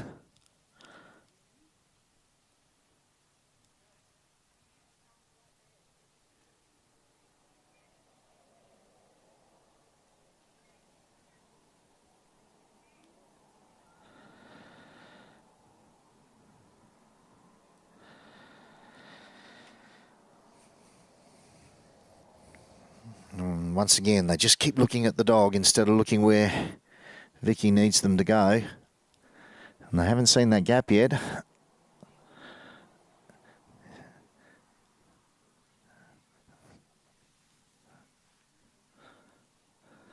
She's really might need to give them a little nudge. They're not the sheep they should nudge, really. You give them a touch with your dog, ask the dog to give them a bump, and they just get a little bit sour and stagger away. It doesn't really pay off sometimes, so it's more about presence than power. But when they're leaning on a dog like this, everything goes so slowly. It's difficult. You're only moving them inches instead of metres. And you can see they're just mulling around the back of that gap there, not really interested in going too far. And Cap's almost nose to nose with that sheep now. He's able to get very close to them, and they don't really not really bothered.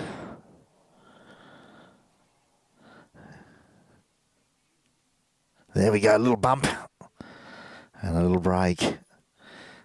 So she's got him to get on with it, and let's see if that pays off. Stirred them up a little bit.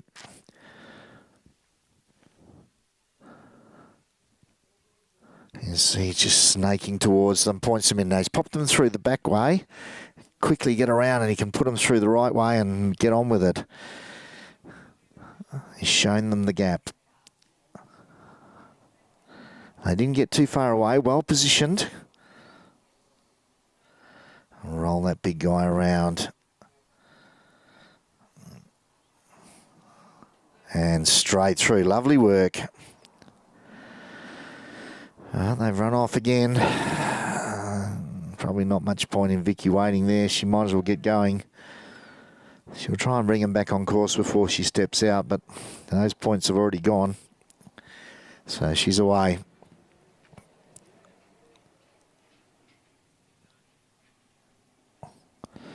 And you see straight away that pressure of the draw. The sheep behind the Dogpro signs.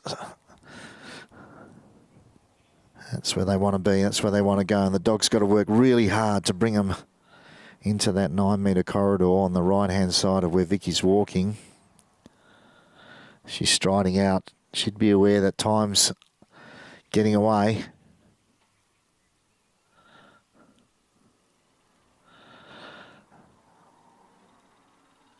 Well, it's not so much how quickly Vicky moves, it's really how quickly she can get those sheep going.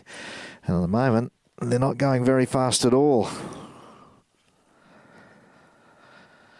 And the judge just got into a good position there, might have helped a bit, I think.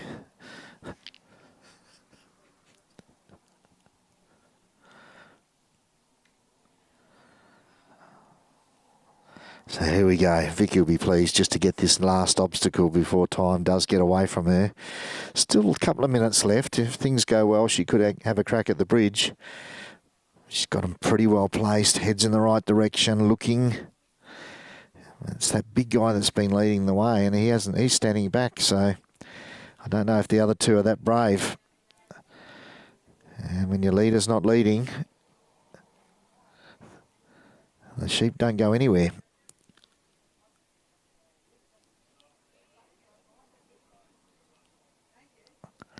So that Mexican standoff starts again, nose to nose. Back's facing the obstacle, and it's not the ideal position. Cap got that nice easy sheep to roll, but it's the big guy at the back that's been the drama. He's shuffled to the middle. He inches them forward. Oh, a little explosion coming, be careful. Got the nice little roll. Well done. But you can see when the leader's not leading, the other two turn back. She's got to push that big guy through the two sheep almost and get him to take them through. What can she do? They're right in the mouth of that obstacle. Pressure's really intense right now. And Vicky's just shuffled her body to point her chest towards that exit. Getting Cap to come in. They're right there. They're ready to go. Turning nicely. Big guy shuffles forward. Oh, he's turned back. Goodness me. It's tough work. These little dogs have just got to work so hard. These old weathers, grumpy old weathers.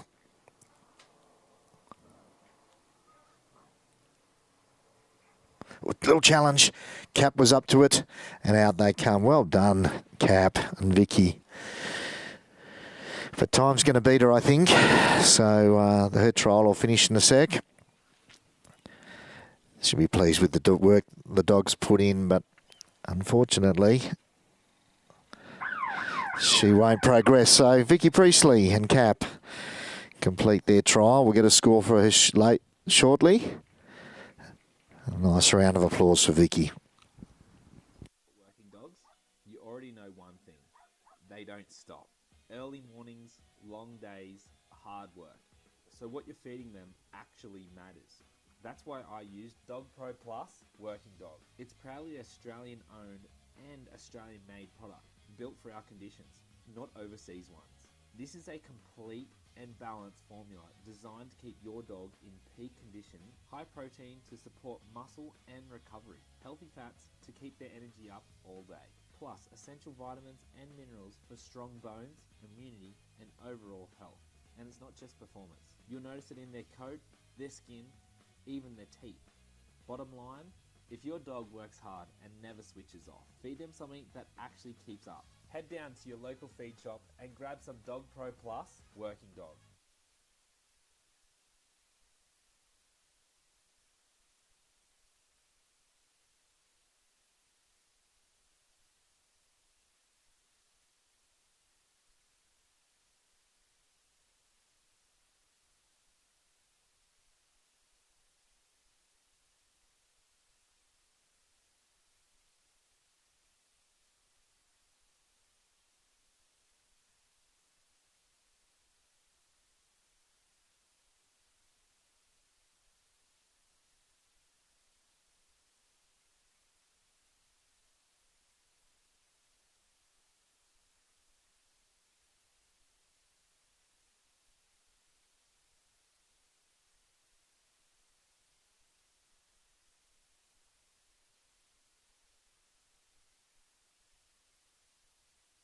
So Rhonda O'Connell takes up her post last run for the first round of the Dogpro Supreme Sheepdog Championships. Ramulam, Kalgoorlie, 3 sheep have come out and they've already made a run for it. Goodness, they came out running. And Kalgoorlie's had to work hard to get there. Got to the head of that front sheep and he's broken. That was a nice bit of work by the dog. He just put himself there and spun him around. And really the first contact. Oh, that sheep's not very good. He's had a run to the right now as well. Goodness me. We've got some work for Kalgoorlie to do here. They are really touchy. And it's these lighter dogs that have settled them pretty nicely, but so far they haven't liked Kalgoorlie, but I don't think they've really met him yet. Ron, a very experienced trialer, runs a team of Kelpies. Her and her husband made the Australian team earlier this week. And Rhonda going out there and winning the novice championship. And that sheep just put it to that little dog. He's having to figure out which one's going to break, and they all look like they're going to break. Fancy footwork, block and cover, hold. They've got to have everything, and then the strength to move them.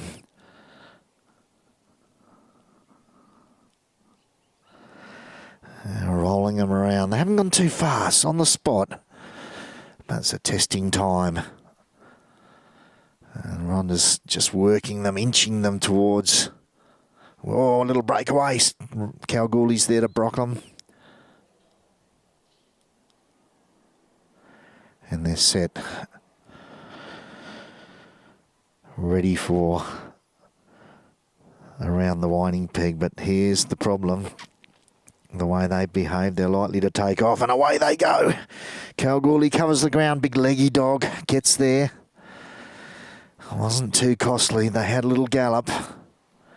If he keeps putting the blocks in, hopefully they'll give up and say, well, it's not worth it. But so far, they still reckon they're in with a chance. And away they go again. Kalgoorlie, look at him loping around. And they've broken off to the left. Rhonda's left her post. She's away. And that sheep, the same sheep, he's not giving up. And now we've got a splitter as well. Goodness me, everything's happening in this run. And we got one split off. He's not committed yet, so that's good. Kalgoorlie, look at him. Which one do I get? Left, right, left, right. And now he's got 3 in different directions. Well, I think if Rhonda had a time again, she'd go and pick different sheep if she could. But that's not the game. You get what you get, and sometimes they're not very nice. Rhonda has to continue to walk. And it just leaves the sheep behind. You can see those markers. That's the 9 metre markers. And every time she passes one and doesn't bring the sheep along, the judge will deduct a point. And she's trying really hard just to get a grip of these 3. They've given her some trouble in the beginning. Look at the condition of that dog, the muscles and the shiny coat. How he goes square, nice and square. And you can see why he won the novice. And just holding his line. They really haven't been on course much. So the first obstacle's in front of them. They've made a run for the outside and got around the back. So, well, twisting and turning. God, he's having to earn his pay today. Brings them back out in front.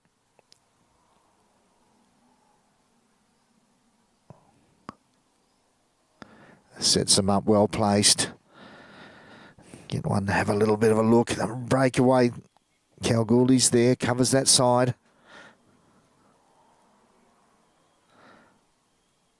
And through they go. Nicely done, Rhonda. And Kalgoorlie. Haven't mucked around. They've done that in record time, so plenty of time. Heading towards the race. You can see Kalgoorlie, he's still trying to figure out which sheep's going to give him trouble. And I'll give him a tip, it's all 3.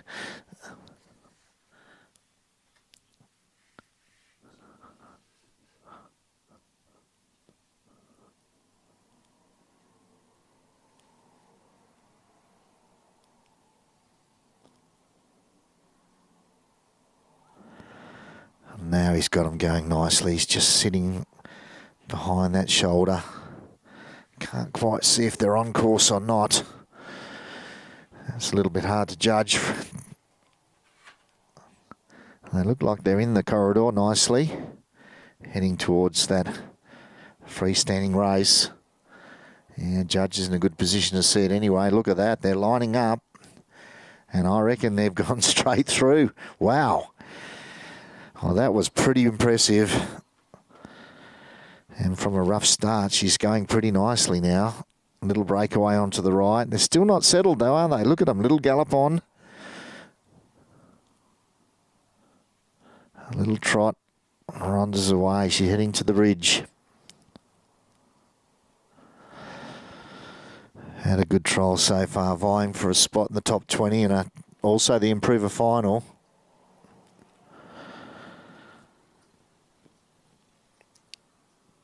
Starting for the bridge, and the bridge has been a tough obstacle, although the last couple of dogs that have got there have done it pretty easily.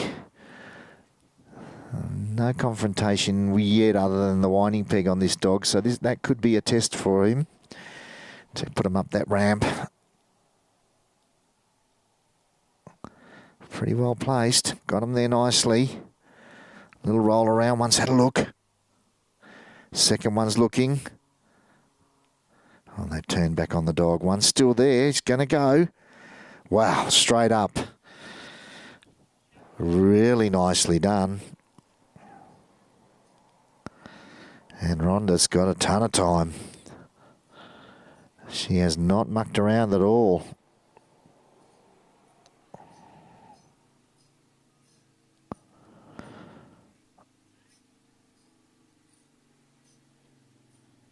So they're on course, heading towards the pen. Kalgoorlie's done a great job with these sheep. They started off tough. They challenged the dog, and he's risen to every challenge. Little gallop away. Oh, they're off, heading off down the course. Not too far away, but just got ahead of her a little bit. And off to the left, breaking out of that corridor. Hasn't lost them. And the way they fronted up to the obstacles so far for Kalgoorlie, the pen shouldn't be impossible. And Rhonda heading towards that set. Steps into the circle.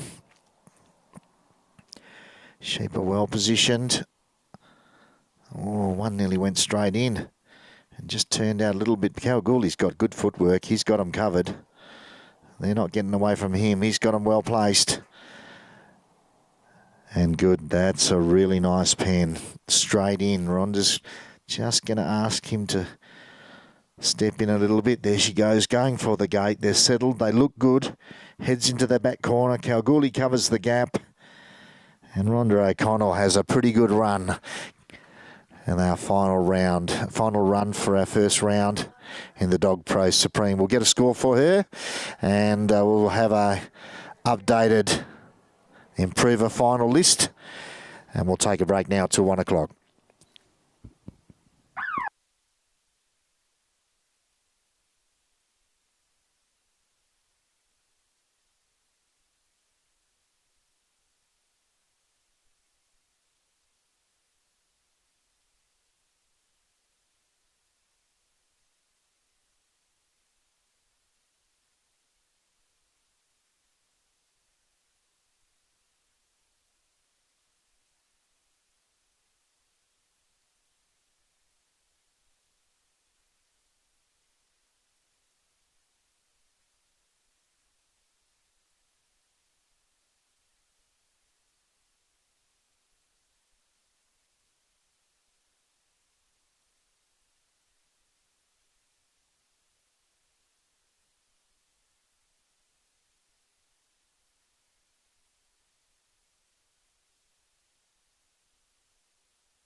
Thank you for watching, everyone, this morning.